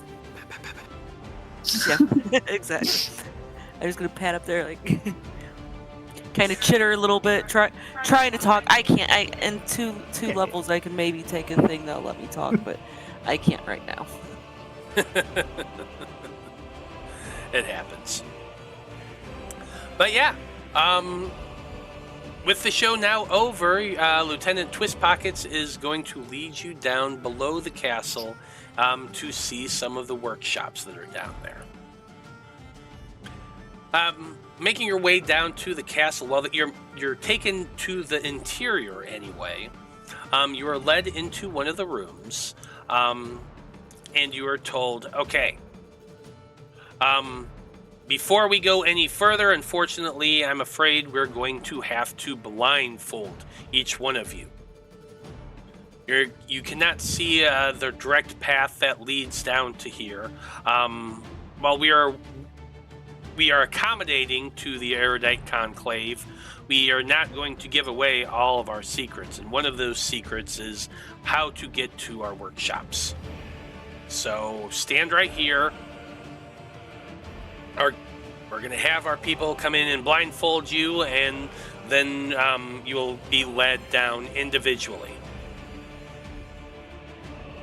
Does anybody... go ahead. I'd say Maiko's gonna, like, pay extra attention. Once it's safe to do so, she's gonna... I kind of feel like at this point we'd have, like, a little peephole somewhere for her to look out of in the backpack to see things. But yeah, she's definitely gonna try to pay attention to the route they take. Maybe you just nod a little hole in the side of the backpack so you can see. Yeah. I spent so much money on this bag. Okay. You can just feel Maiko kind of squirming around in your backpack. Oh. Can I have like a little notebook and like a pencil that like I try to draw with? I know I'm a little fox, but like I can try to, paw it. Listen, you have access to all of my stuff if you're in my bag. I do currently have an empty book with some quill and ink, so I mean, go nuts. Just I could don't even make a maybe mess. use my just a claw and try to make a crudely drawn map while we're going through. Well, we're about to find out. I think, Everybody, I assume everybody consents to being blindfolded. I mean, when in Gnome, do what Gnomons are doing, so I guess, yeah, let's go. Yeah. Fair enough. You are all blindfolded, and then a guard takes you by the elbow and begins leading you. Maiko, I'm going to need 2 rolls from you. I'm going to need you to make a stealth check, and I'm going to need you to make a survival check. The stealth check is to see whether or not anybody notices that you're squirming around looking through this hole in the backpack to see the path. And the survival check is to see whether or not you can accurately convey what you're seeing on paper. Okay. Is there any way I could assist with that using my diplomacy as a gift of gab to kind of distract them? Oh, is this your first time leading somebody down a dark, scary hallway? Or really talking their ears off? Yeah, I'll allow it. Let's see if you can give her a +1. Remember, you're aiming for a 15. I got a 16. Nice. Perfect. Nice. There you go. So yeah, Maiko, you're going to get a +1 circumstance bonus on this check, or on your stealth check. Okay. 16, not terrible for myself. I have a +1 to survival, so let's see. Oh, look at that. Nat 20 for 21. Nice. Not bad. You're keeping yourself as hidden as possible as you're you keep poking your head out, then back in. You kind of sketch a little bit more. You poke your head out, your head back in. Let's be honest, you're a fox. I don't know how good of a job you're doing making a map, but you're mentally speaking, you're very much able to follow along, and you know exactly the route they took you on. Each person is led down a very long hallway after they exit this room. Make your way down to a set of stairs that go winding around and around and around. Then you're led to another hallway. Then you're led around. It's obvious that they're kind of walking you around these different layers, trying to make it so that it's harder to figure out where to go. But you're seeing where the paths converge. You're seeing where you could go to make it a lot shorter of a trip. You're recognizing places that you've walked past as you've made your way on this winding kind of journey. And you realize that the workshop, once you arrive, is actually about 4 levels down below the main level of the castle. You could easily make it there by following taking these 2 stairwells and this one long hallway path, and eventually you'll get there. You can find your way there and back again with that nat 20. Perfect. Finally, you make it down to that last layer, and you would hear the sounds of the forge that you're going to long before you see it or hear it. Or you hear it long before you see it. Constant clanking, constant metal on metal pinging. Every so often, these sharp hisses of steam, sharp whistles. You're hearing a lot of commotion, a lot of grunting and groaning. You're hearing the sound of the crack of whips every so often, echoing down the hallway. Once you get to the final location, the guards that are escorting you untie your blindfolds and take those away from your eyes. And the workshop that you are seeing is massive. What's the best way I could describe a steampunk workshop of magic and technology? There's a lot of gadgets here. They're big. Remember the Adamant Forge in Baldur's Gate 3? Kind of like that, but on a much larger scale. Wall to wall, these rooms are just big, massive foundries where metal is being processed, and there's some type of chemical and alchemical process that's being done. You can see like glowing crystals and whirls of magical energy, lightning arcs going from one crystal to another. You're seeing pipes and tubes all pumping out this raw metal. You're seeing gigantic molds where metal is being fed down into and poured into and then clamped closed. And when they're opened again, you see these individuals who they look like sweatshop workers. You know, they're wearing very minimal clothing. Some have chains on, some of them don't. All of them are working extremely hard, though, pumping out and making these metallic rods. The rods are then moved over to another area and are placed inside another contraption where they're kind of loaded in, almost like kind of like Zydrate it comes from a little glass vial and then goes into the gun like a battery. Well, that's kind of what you're seeing here with these long rods. They're being fed into these cylindrical contraptions. They're closed up. They're kind of tightened, and then you see this big infusion of energy coming down in through pipes and down into the clamped off machines, and this energy just kind of surges, and steam goes everywhere and fills up the area. And then when the contraptions are open once again and the rods are removed, they have like runic etchings on them, and they're kind of faintly glowing, and then they're all taken over and placed down onto the next area where people are like fine-tuning, filing them down and wiping them down and polishing them before being placed into boxes, yada, yada, yada. So now that you're here, it's time to do a couple more rolls. Your engineering skill is definitely the way to go. Perception skill is also the way to go.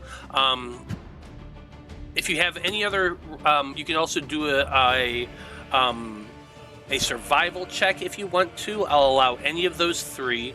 Everyone gets to make a roll. Make me one of those. Do I do Arcana or Crafting? Yes, Arcana or Crafting would also work. I can do an Arcana. I have a plus 11. Oh, by all means. I'm only decent with perception out of all that list, so let's see what happens. Yeah, I'll do perception as well. I'll do the. Oh, nice. I got 25. That's on brand. Oh, Draven. Oh, man. No, so many good fine. rolls. We had it good for too long. We did. It's fine. He's getting distracted by me squirming around in the backpack. He's obsessed with that hole. Well, he's a fetchling. He's used to dark, but with all these like bright flashing lights, it's kind of actually like screwing his eyes up a little bit. It's like, too bright. No.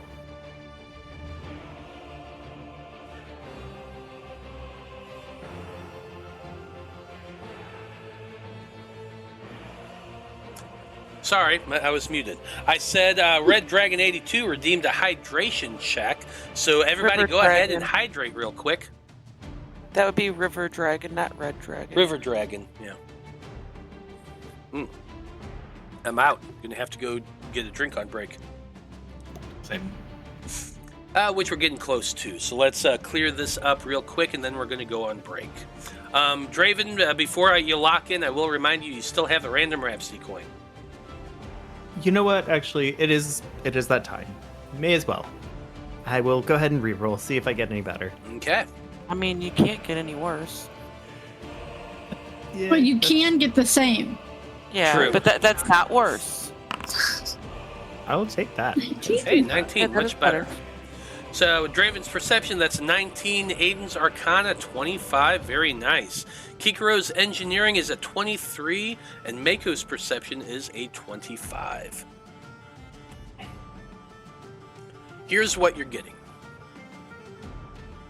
The weapons you're seeing being crafted, these rods, Based on what you're seeing, the runics that's being engraved on them, the way they're being infused with magic, you're getting the sense that these are low-level magical rods.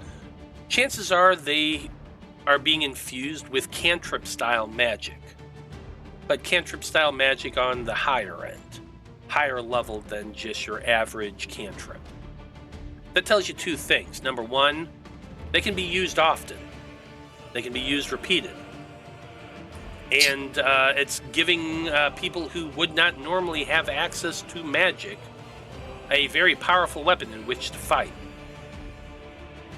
Wars are typically fought man-to-man, person-to-person, I should say. The strength of your arm, the quality of your steel. Magic users that do fight in armies, they tend to be less than your average footman. They tend to be specialized. But wars tend to be won based on how many grunts you got, how well trained they are, and then the magical backup that accompanies them. But for a small country with a growing army to have this level of magical technology at their fingertips ready to go, you get the sense that what the ambassadors that were watching the scene up top an hour ago, their take on things is the correct one. Lots of people with access to this technology makes for a very formidable army. Now, Kikiro, with your knowledge of engineering, you can tell that this sort of thing, this isn't built overnight. This takes time, a lot of time.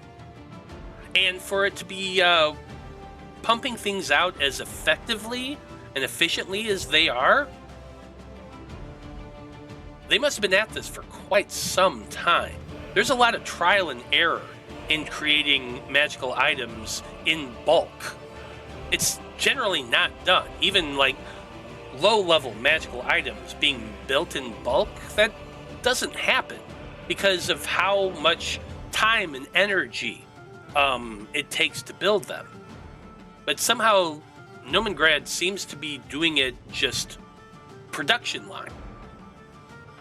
How are they able to maintain that level of magical consistency? It's difficult to tell without getting close and really, examining it and breaking it down. And I imagine you probably try to get a little close, and of course they would stop you and not let you investigate beyond a certain point. But it's fairly clear with these high rolls that you've all had that Nomengrad is preparing for something. Now, based on your reports that they claim they're just preparing to be able to defend their borders, which isn't an unreasonable thing to do given the tumultuous time we all live in right now. 40 years after the breaking. But this seems more than that. With these perception checks that you've made and observations you've made, you can tell without a shadow of a doubt that they're gearing up for something a lot more than just defending their borders. You wouldn't need this amount of technology to do that.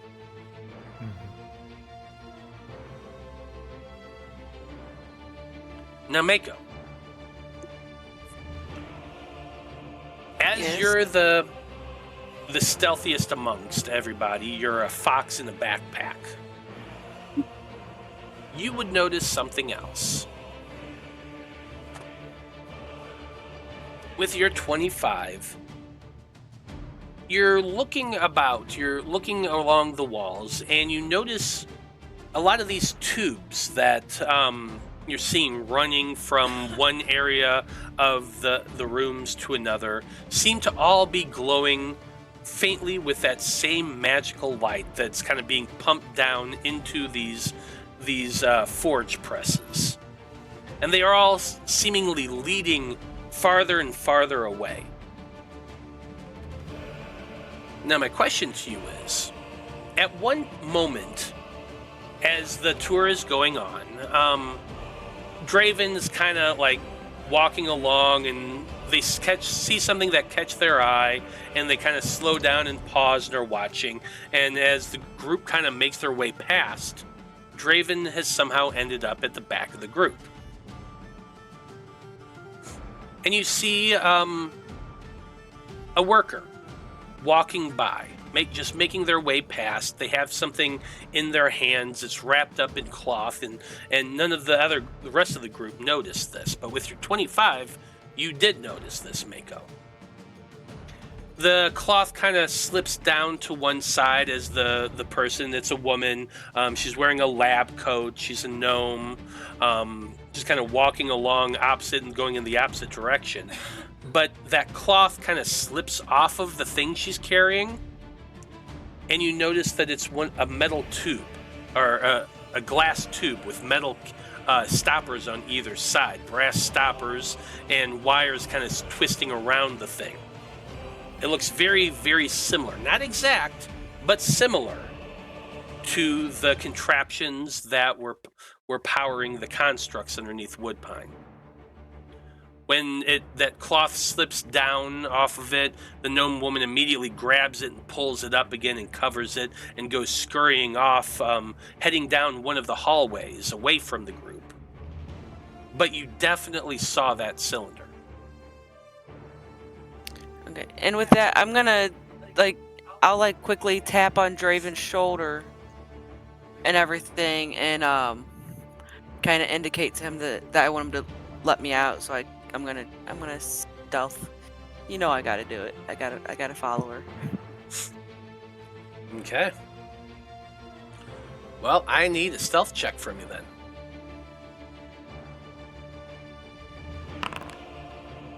That would be a 28.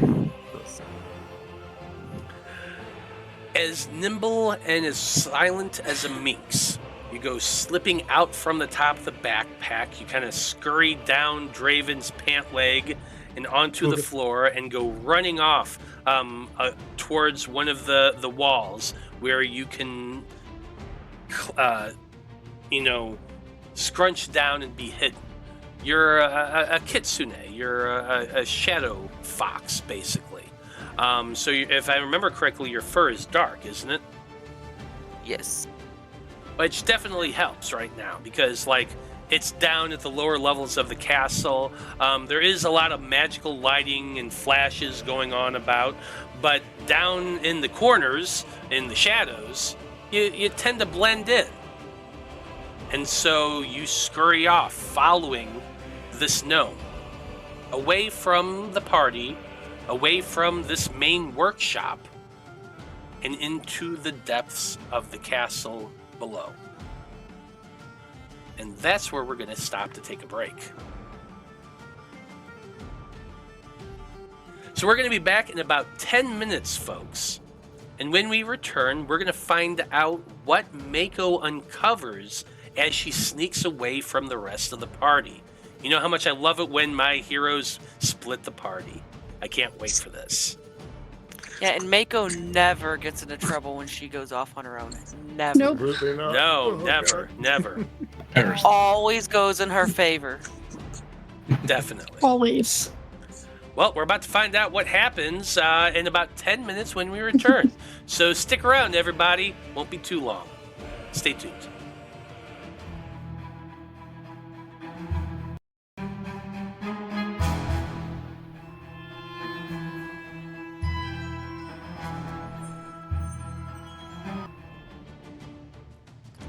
Howdy, everybody. We are back.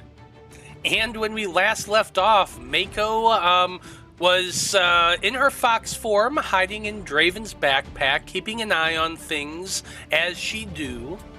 And she decided to take an opportunity moment to sneak out of the backpack and follow a little gnome woman who is carrying what appears to be one of those glass cylinders that were powering the automatons underneath Woodpine. Our heroes have been rolling great today. Let's see if they can keep that up. So, Maiko, you are in your little fox form. Your fur is dark, you're clinging to the shadows, keeping to the wall, and just kind of following, padding along after this gnome woman. She's wearing a lab coat, she has her hair done up, she's looking kind of elderly for a gnome. Like, gnomes live to be like 500-600 years, and she definitely is looking on the latter side of that spectrum. It's dark down here. There is magical lighting, but it's like dim lighting, but you can see just fine as a kitsune. And you can see that she's carrying this little bundle in her arms.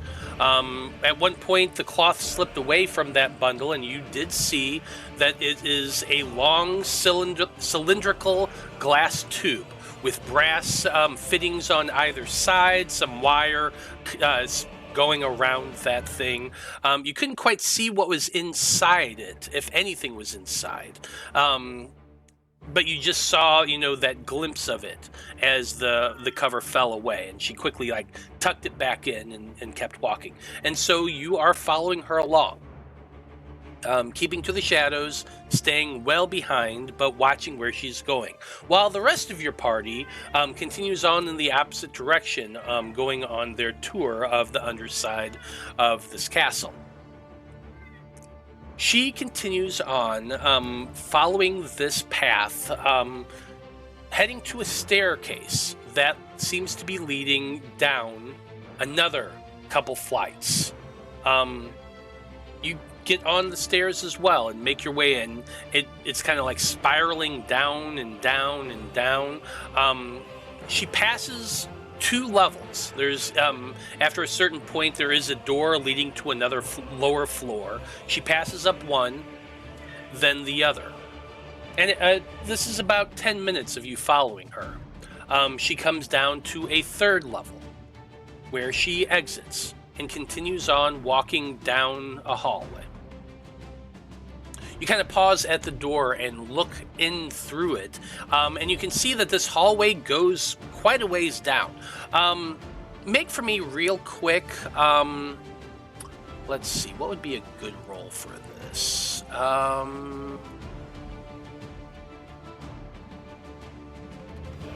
Make for me a lore terrain check.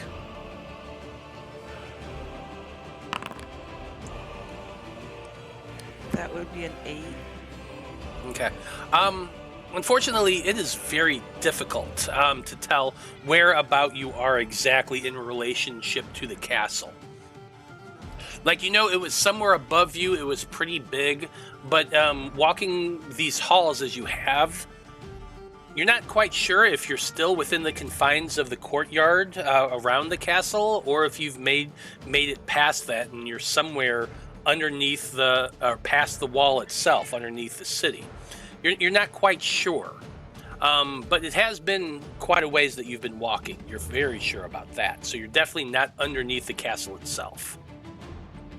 This hallway goes on for quite a ways. You can't see how far it goes, but you can see that there are doors every so often along either side. Are you going to continue to follow her, or are you going to head back to your party? I think I'm going to keep following. Okay. I would like another stealth check, please. Of course you would. And move your mic closer to your mouth, please. That would be a 24 for stealth. Very nice. You do that kind of low to the ground haunch as you're walking. You're going slowly, keeping to the sides of the hallway, which is a good thing, because as you make your way down, you're just kind of passing that first door, and it opens, and 2 individuals walk out. These individuals are also wearing lab coats. You do notice they have wands at the sides, at their sides on their belts. One of them is a human, another is a gnome. The 2 of them are kind of talking about the success of a test and something about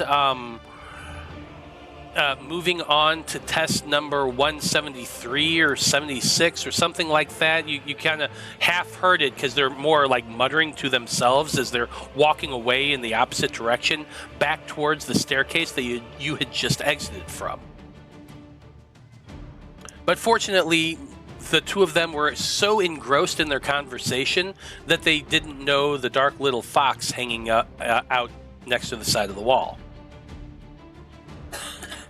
The door is closed behind them. You don't get more than a glance inside, and honestly, the only thing you really see beyond it is just a long corridor that's completely dark. You're not able to see what's inside it.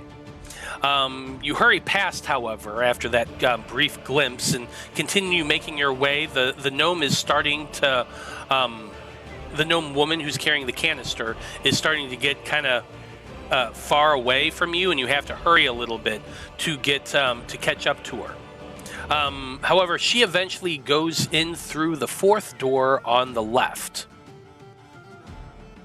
She opens that quickly and steps through it and kind of starts closing the door behind her. I'm going to need you to make an athletics check to hurry up and get to the door before it's closed. Could I instead make an acrobatics check? No. No?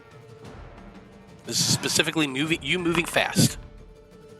I did redeem advantage, by the way. You did redeem advantage?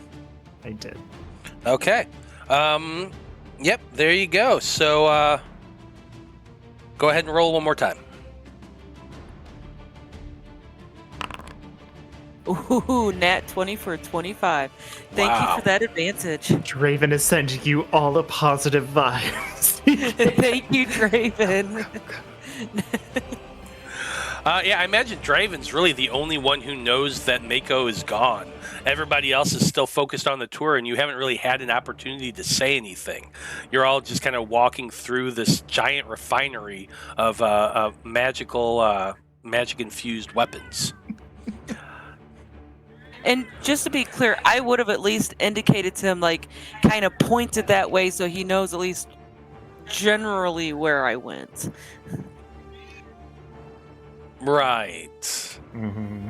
The fox prodded him on the shoulder and pointed the other direction and then scurried off. That definitely tells you him exactly where you are. Yeah. Well, no, it doesn't tell him I know. exactly. I'm just being At least he knows I went through that door. I would have at least pointed to the door that I was going you didn't to. follow her down the door. You followed her down a hallway, and that led to a staircase. And then you went the staircase and went down a lot. Well, yeah, I know, but at least he knows a general, like, I went down that hallway. Sure. Absolutely. He is, like I said, he is aware that you are gone, but he's the only one who is. Anyway, Yeah. with your 25, nat 20, you are able to scurry very quickly as that door is closing and kind of squeak your way in through the door before it closes. The sight you see makes you draw up and pause. You are in a long chamber. There are stone slabs every 30 or so feet. You're seeing beyond it a massive contraption. It's very, very large, filling up the very back area of this chamber.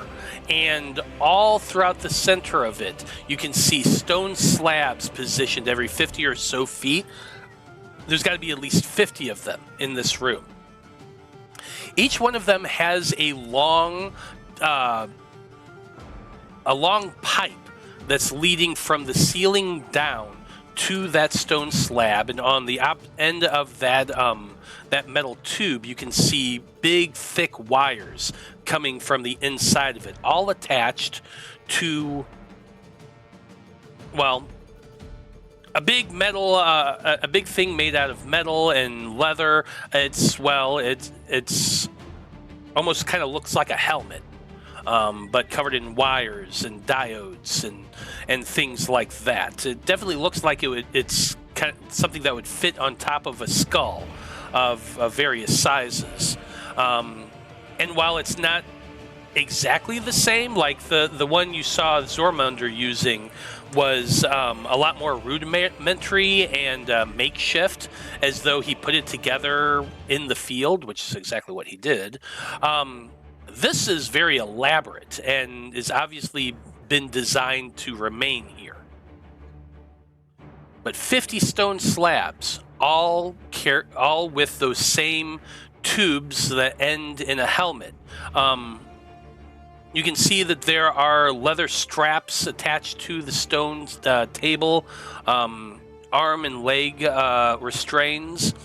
You don't see any people on them, but you do see the woman, the gnome, in the distance a little ways, walking down the center aisle between the two sets of slabs. They're on either side of this long main walkway that's that goes down the center of the chamber. She's walking down that towards the other end where that large contraption is. You follow, I assume, right? Yeah. Give me one more stealth check.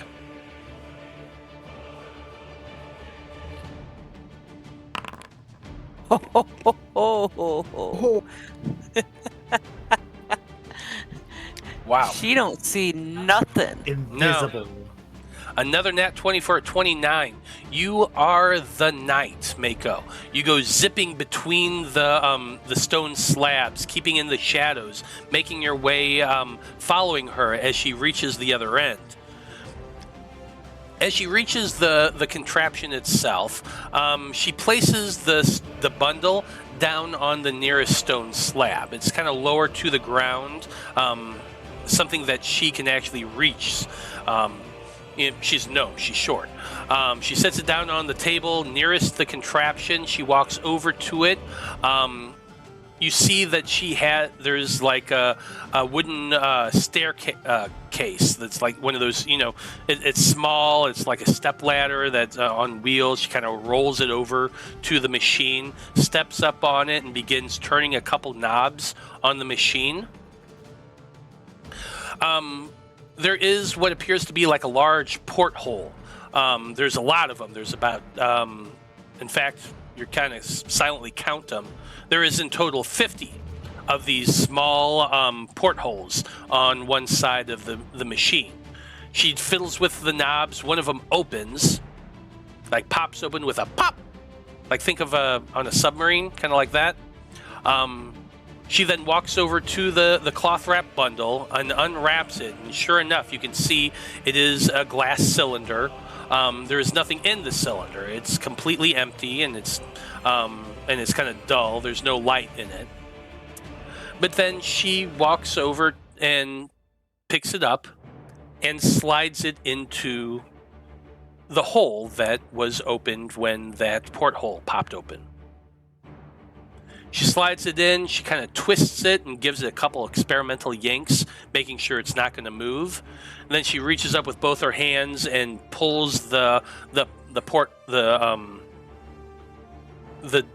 hinge door, I'll call it, back down. She twists the knob and locks that back into place.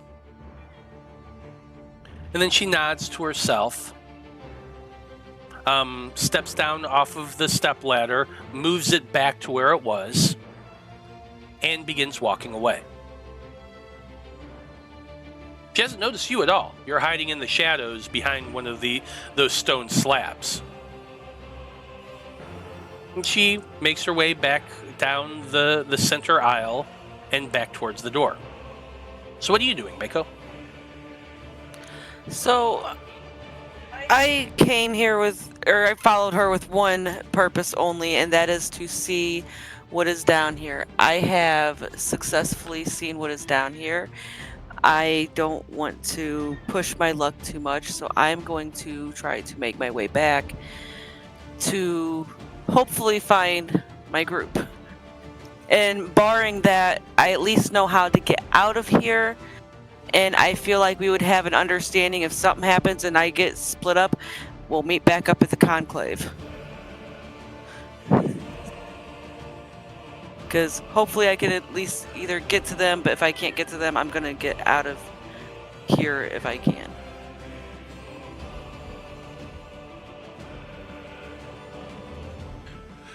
Okay, then.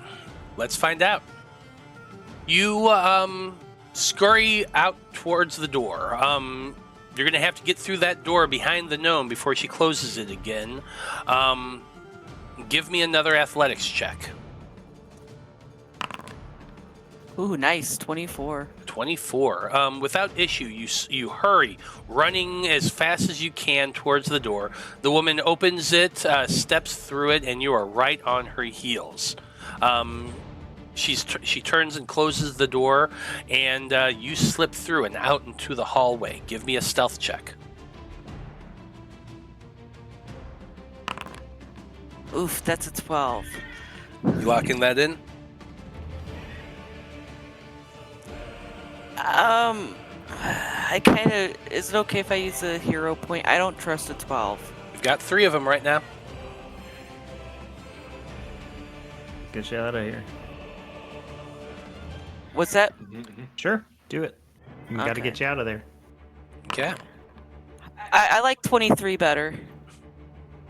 I'd say so. The moment you're out, you scurry against the wall, slipping through the gnome's legs, and she goes walking off in the opposite direction away from the stairs that you had just previously gone down. You said you're going to make your way back to your friends.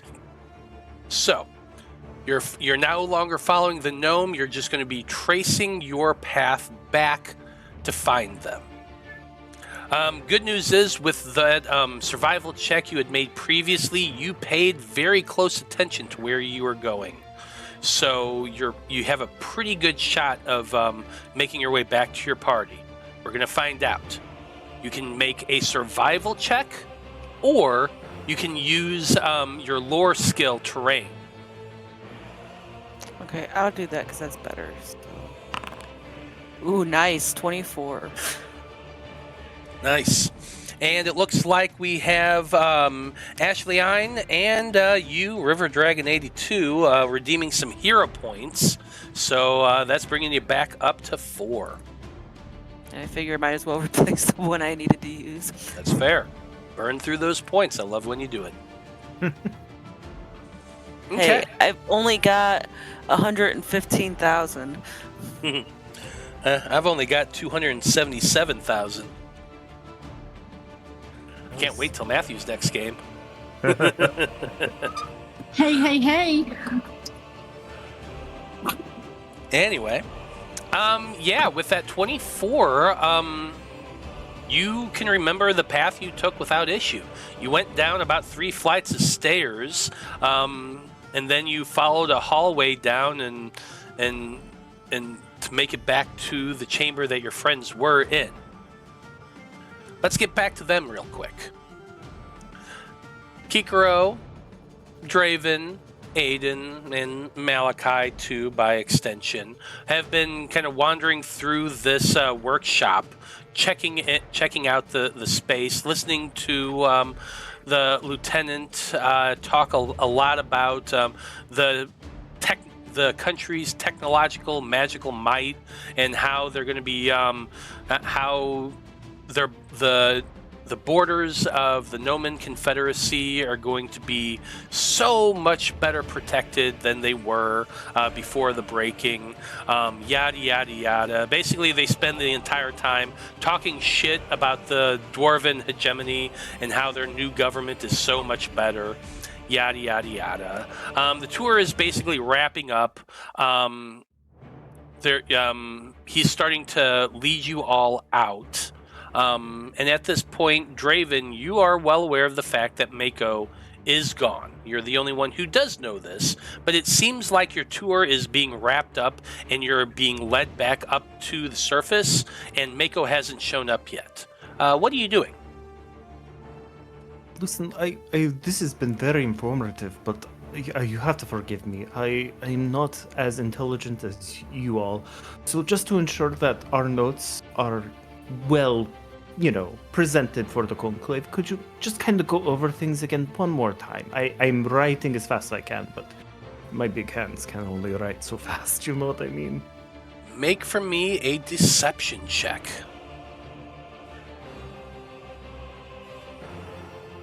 Okay. 18. 18. I'm going to say that, yeah, with your 18, you keep asking simplified questions. You're making him kind of reiterate himself a few times. He has to explain the whole process of smelting metals and stuff like that, which, by the way, is interesting in and of itself.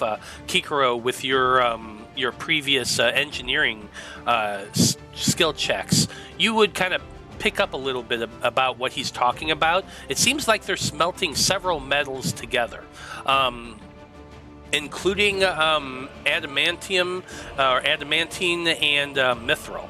Is two metals that are smelted together and mixed in to make these rod weapons the army carries, which is interesting to you. Number one, the country that was well known for their adamantine weapons and armor was the Dwarven hegemony, up till about 50 years or 45 years ago when the breaking happened. It seems as though the Gnomon Confederacy has picked up where the Dwarven hegemony left off and is still mining adamantine here in the city. As for where they're getting the mithril, well, anyone who wants to can try to make a history check about that. Or wait a minute. Not history. Society? The society check. I played too much 5e. Even if we're untrained, we can do it, or only if we're trained? This would be a trained thing. Anyone with who's trained in society can do that check. Gotcha. I only rolled a 5, so it's a 14.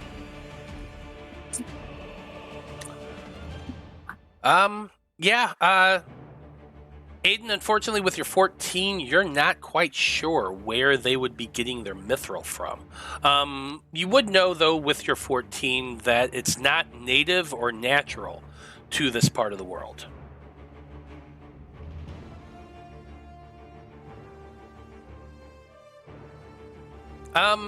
Fortunately, with your deception check, you are able to kind of distract this lieutenant and keep him talking long enough for Maiko to slip back into the hallway and see your group standing there at the far end of the forge near the door. Maiko, I want one more stealth check from you to get back to your party and climb into Draven's backpack unseen. Nice, 26. Jesus. What?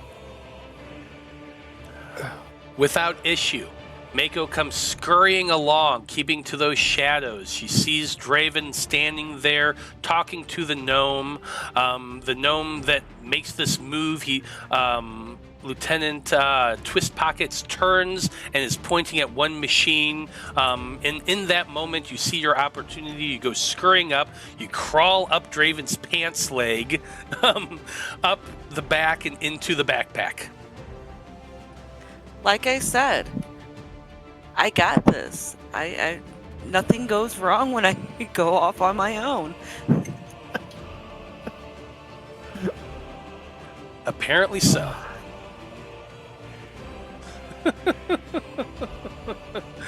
Well, and I'm gonna start scribbling, dipping my little nail in the ink and just scribbling as much as I can in my little fox form, trying to drawings and making crude little notes. Probably doesn't look good. It doesn't look like much of anything, but I'm trying. Damn it. Absolutely, you do.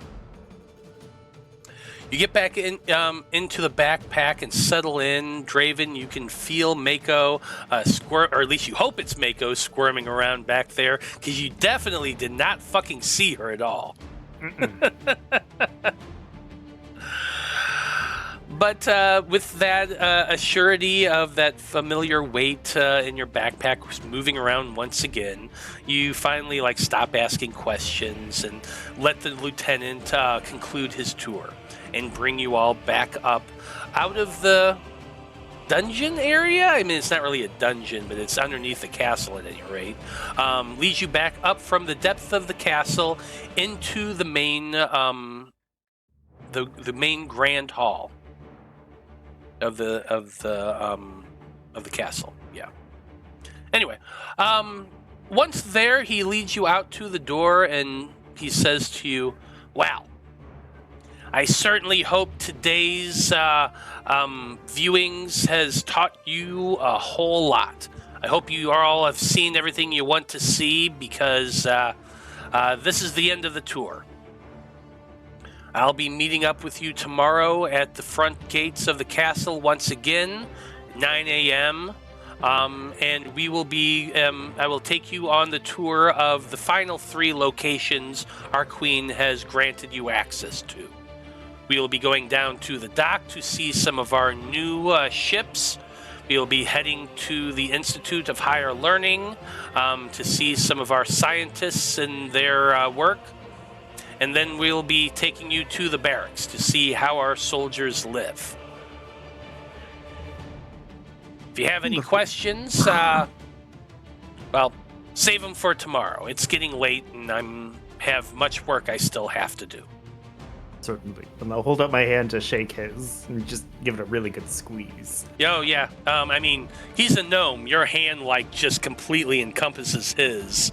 And you definitely... give me an athletics check. Let's see how strong you are here. 30. Oh, damn. Yeah, the gnome definitely winces from your grip. He's like, "Oh, wow. That was unnecessary, but strong grip there." Very enthusiastic. You did such a good job for today. I learned so many things, and I look forward to tomorrow. Yes, absolutely. Wow. He then kind of snaps his heels together. He gives you all a good military salute. He says, "Very well. I'm sure you know your way out. It's back that way." And once we're gone, I'm gonna turn to the others and be like, "That's what he gets for making fun of my friends. Nobody does that. I hope he broke his fingers." Oh, he's definitely shaking his hand as he walks away. Yeah. I am strong. I'm ready to see him in a splint tomorrow. Probably. With the 30? Yeah, I'm going to say that's probably it. You all eventually make your way out of the castle, and the guards that are at the gate see you off, say farewell to you, and you make your way out from the castle and into the city. I imagine you have some chatting to do after that experience. So my question to you all is, where are you planning on heading after this? Looking up into the sky, you notice it's getting kind of late-ish, the sun is beginning to set over the horizon. So probably around 6 o'clock or so, 6:30, somewhere around that. Shops are beginning to put away their wares and pack up for the day. Taverns are brightly lit, and you can hear music and people cheering and chatting from inside them as you pass. So what's the plan from here on out? Are you planning on going directly back to the Conclave and discussing things there, or you want to go somewhere else? Before Malachi can suggest bar, I'm gonna just lightly take them by the ear. No. We've got lots of talking to do. You drank enough last night. Let's go. I can only imagine that Malachi would be pouting and smoking at the same time. Yeah. Oh god, they were smoking that entire tour. Probably. Probably. For sure.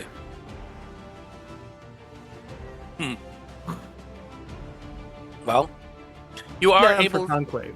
If anybody else has other suggestions. No, I think this kind of talk needs to be done in private. Cool. With no prying eyes or ears. Yeah, we're gonna get disappeared if we talk about this in public. Yup. Yep. Okay. At this point, you know exactly where the conclave is. It is not difficult to locate it. And since you're getting there relatively early, the doors are still open. The conclave, as I remind you all, is that big tan, squarish building. It's about 10 stories tall. It's got a big old fence around just an outer courtyard area. It's very topiary. It's very pretty. They keep their grounds looking nice. There's also like martial arts training areas and stuff like that on the conclave grounds. But I imagine you're all just planning on getting back inside. As you arrive and greet the person running the front counter, they just kind of greet you and ask you if you need to speak with your handler. Or if you're just planning on heading back to the barracks for the evening. What's the plan? I think... when you say handler, that is somebody from the other members of the conclave, right? Sorry. Yeah, you have a specific person of contact here at this branch of the Æther-Tech Conclave. Their name is Trinidad. They're a non-binary lizard folk who you met when you arrived here in the city, and they deal with your case file here in the city of Nomengard. So they're your point of contact here at the Conclave. Gotcha.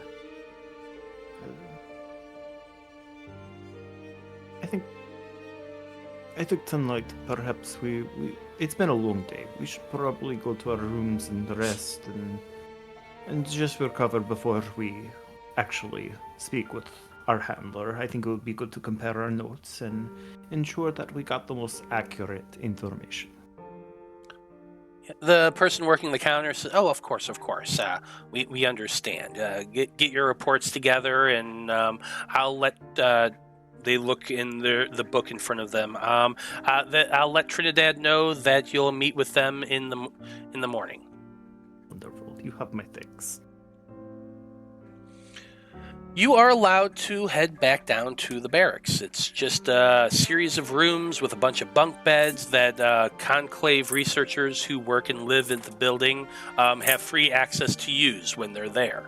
The one that you have all been staying in is one that doesn't really have a whole lot of people staying there, and when you arrive in the barracks, you are all thankful to see that it is actually empty. Nobody's in there. You all head over to one far corner, kind of gather up in a couple of the bunk beds, and you have kind of a private spot to chat. So I leave it to you. Maiko, do you finally transform back into your humanoid form? Yes, I do. And I'm gonna pull out the little book that I scribbled on, and I'll kind of show them like the little map that I made, showing how to get down to where we were. You know, where they were all blindfolded. And I'm gonna tell them about all the stuff that I saw when I went, following the gnome lady. But did you have to use so many pages of my book? It was okay. Fine. It's fine. I'll buy you another book and another vial of ink. Hopefully, I didn't spill any of the ink. Oh, I didn't even think. Okay, no, now's not the time for that. We have things to do. He's scanning over his bag.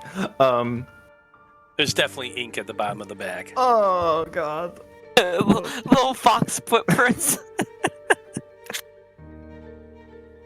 Oh shit! I wonder how many little fox footprints are left at the back at the castle. I mean, you rolled pretty well on stealth, so. Fair. Okay. I'll buy you a new backpack. I do appreciate it, but back to the topic at hand. I tried very hard to look over everything, but this is very much out of my wheelhouse. Now, if we were dealing with like ghosts or undead, I could be good, but I don't know much about the robotics. Kikiro, what did you notice anything different? Maiko found quite a bit of information. What do you make of that? I mean, this is way above our pay grade. We're getting paid? Oh, we are. We are getting paid. Getting Oh, paid. yes.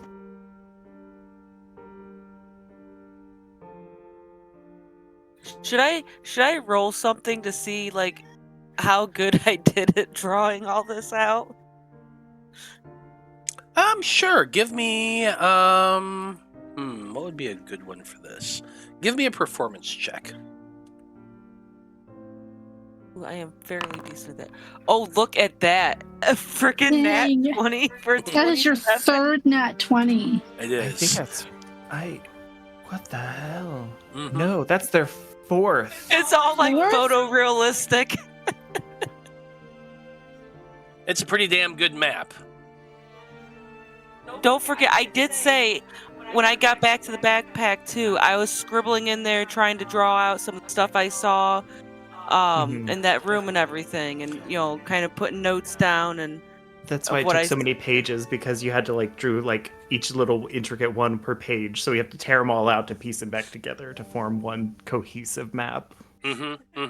But at the end result is you have a map of the castle from the grand entry hall leading all the way down to that workshop and below where Maiko found that area that looks very similar to Zormunder's test equipment.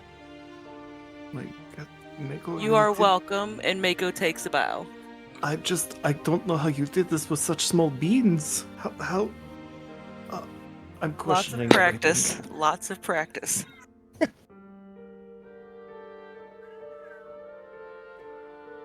Okay. Well, this is a lot of information. So we're certain they are definitely doing the same stuff here now. This is Oh yeah, absolutely. oh, God. Absolutely. Okay. But what do we do now? This is, I think, as Kikiro said, above our pay grade. Well, I mean, the way I see it is we have completed our what we were hired to do by the Conclave. They wanted us to go and see if they were using this technology, and well, not only are they using that technology, they are using a much better version of that technology. But I'm worried though. Where are they getting these test subjects? I mean, I can assume it's from their prisoners that they're using, but also that's horrific.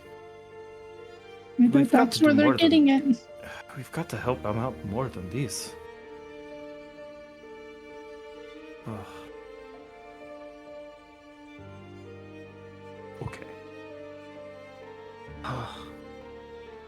Let's try to get more information tomorrow. This is very good. This is very important. Let's see if we can do this again. Let's have a repeat of this. And Yes. present everything that we can that can possibly prove with undeniability that they are evil and soul-sucking machine monsters. Oh, this has me all sorts of screwy. Oh. And might I suggest that we find a safe place to stash this book? I don't think any of us want to be caught with it on our person. That would most likely definitely put us in danger. How much do we trust our Trinidad? How well do we know them? I think we just met them when we teleported here. Exactly. How big is Draven's notebook? It's standard book size. The same size as our smut?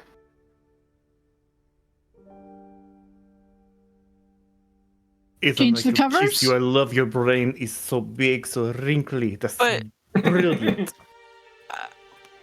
I will caution one thing though. What do you normally do if you see a book of smut? Ooh. I mean, What's this? as sourpuss as all these people are, they're not going to touch it. Prudes, I tell you. Do we know that about them? Are they? I mean, they seem like it.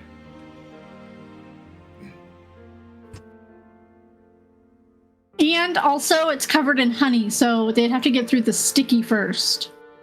They would never Fair point. You know what? You do make a good fair point. I mean, if you feel like that's going to be enough of a deterrent, I just, I don't want anybody being caught with this, because I do feel like if they know we have this, that we are going to be in serious trouble. I think we'll be okay. We'll mix it into the book so it won't be obvious what it is. And we can pick the spicier chapters. I believe 4, 7, 9, and 13 are really spicy. So Ooh, yeah, 13's real good. 13's like the best one. Oh my god. I can't believe they can move in that position. I can't believe they can bend that way. The body, it's a mysterious thing. And how does that fit there? Do you think they shapeshift sometimes? Listen, I have learned a lot about the mortal body. I don't think there's enough time in the day to answer these very important questions. But let's get everything tucked away and, I don't know, get some rest. I'm exhausted. How are you guys doing? Yeah, I'm probably pretty wore out too after my little adventure.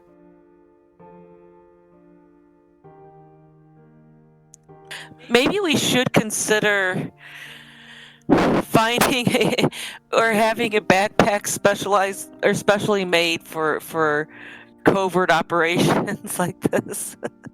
Oh, actually, that's not a terrible idea. If anybody is skilled with, say, crafting or sewing, we could do a secret pocket.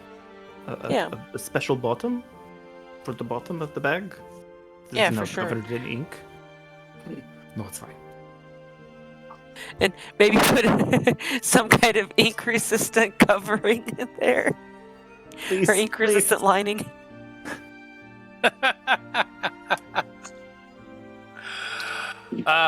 So y'all gonna head back out into the city and find some place to buy a specialized backpack?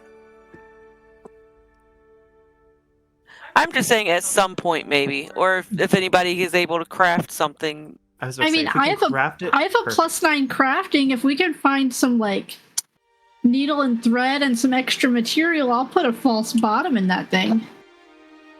I almost made a comment. Nope, we gotta call it.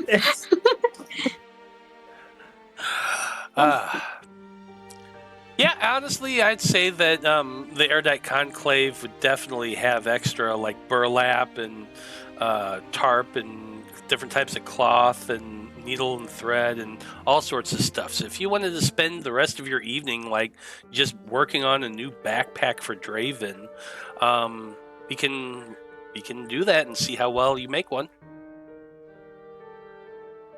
I think that's a good use of time, honestly. Yeah, I mean, I think it'd be definitely helpful. Can I use a hero point? Go for it. You got 4 of them right now.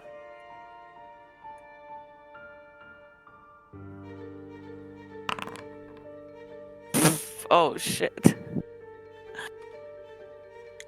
That's unfortunate. Mm-hmm.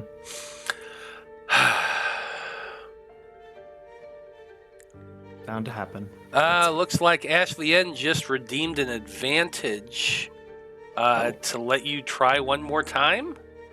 Come on, 3rd time's a charm. There you go, that's better. I'll take a 25. There you go. With a 25, it's gonna take you the rest of the night. You do get your rest. Don't worry about that. But you're going to spend the rest of your evening working on this. You have to ask the conclave members to give you some supplies, but you're on the job for them. They don't mind giving you some stuff. They actually would just give you a backpack, and you spend the rest of the evening building and sewing out a false bottom and some hidden pockets on the inside and a little pouch where Maiko shrinks down into her fox form and climbs inside, and so you test it out to see whether or not she's noticed there, if someone were to open it and look in there and all that stuff. And well, I'm going to say with your 25, by the end of the night, when you finally do go to bed, you're left with a reasonable stealth backpack that you can't tell without fiddling with it, but there's a false bottom that Maiko can get out and in of, and a hidden place for her to hide in, and some hidden pockets for Draven to keep some things, including the book. So yeah. Ooh, yeah. You got a stealth backpack. Oh yeah. Nice. Yeah, that'll give you a +1 circumstance bonus to hide in, Maiko. Perfect. So you can mark that down. And that makes up for the that makes up for all the ink in the backpack. Mm-hmm. This makes up for all the ink in the backpack.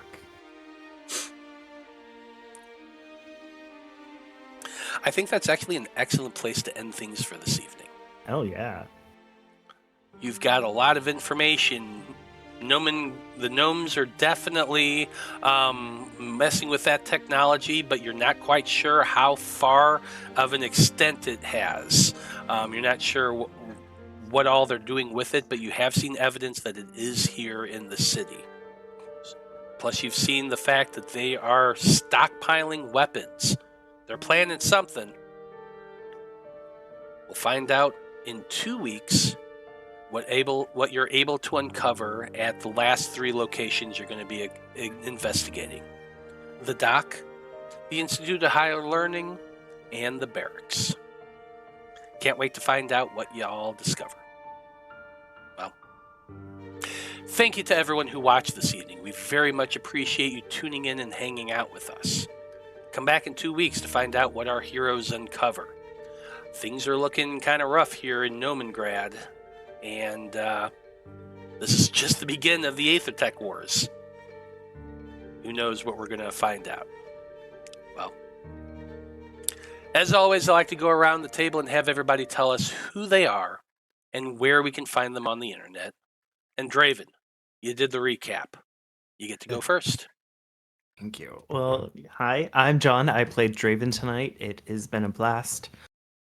Serious note, I am so happy to be back. We're in some scary times, so it's just wonderful to be playing crazy games with crazy people that I thoroughly enjoy again.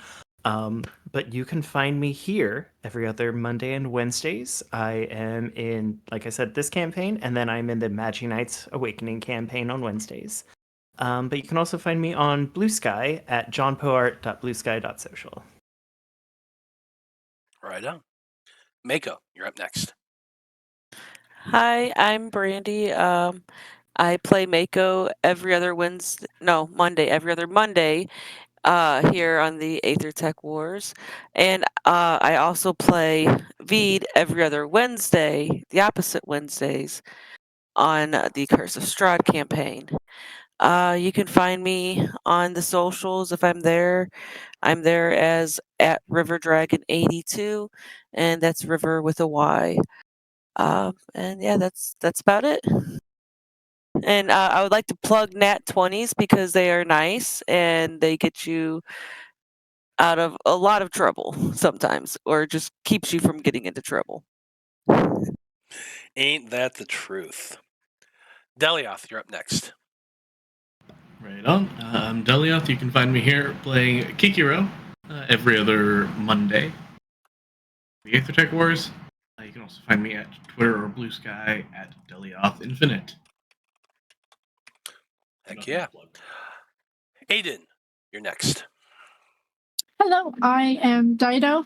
I will be back here on Thursday with our second session of Tyranny of Dragons. We have already encountered our first dragon, and we're level 1. And I convinced the party to go into the town that was being attacked by the dragon because save people. And then next week I'll be back. Wednesday, Curse of Strahd. And then also Tyranny of Dragons. And then back here where hopefully we can free some prisoners. Oh, yeah. Those prisoners. I'm sure we'll find out more about them later. Well then. As always, I am Matthew R. Dawson, your friendly neighborhood host and game master here on the Random Rhapsody Network. You can always find me right here every Monday and Wednesday running crazy games for crazy people, having a blast doing it. This was a lot of fun. I love to see when my heroes actually are succeeding at things. It was great. It was like a complete 180 from the previous session. I'm so glad we're back. It's a new year. We're back to our schedule again, and I went through a whole freaking episode without without disconnecting or anything. It's great. I'm so happy to be back, everybody. Other than that, you can find me on the socials, and all of that crap is at Scruffy Wanderer. I have a profile on all of them. I mostly talk about this show and other stuff, either that or food, because I'm also a chef. So if you like any of that crap, come follow me on all that stuff, and follow me right here every Monday and Wednesday. Keep coming back. The story's only getting better from here. It's going to be great. And so, on behalf of everyone here in the Æther-Tech Wars and everyone in the Random Rhapsody crew, I just want to say, thank you, folks. It's been a delight. So long. Good luck. And until next time, please remember, as volatile as this world is, as 2025 makes its grand entrance in this world, I just want you to remember to fight that fucking machine. And see you next time.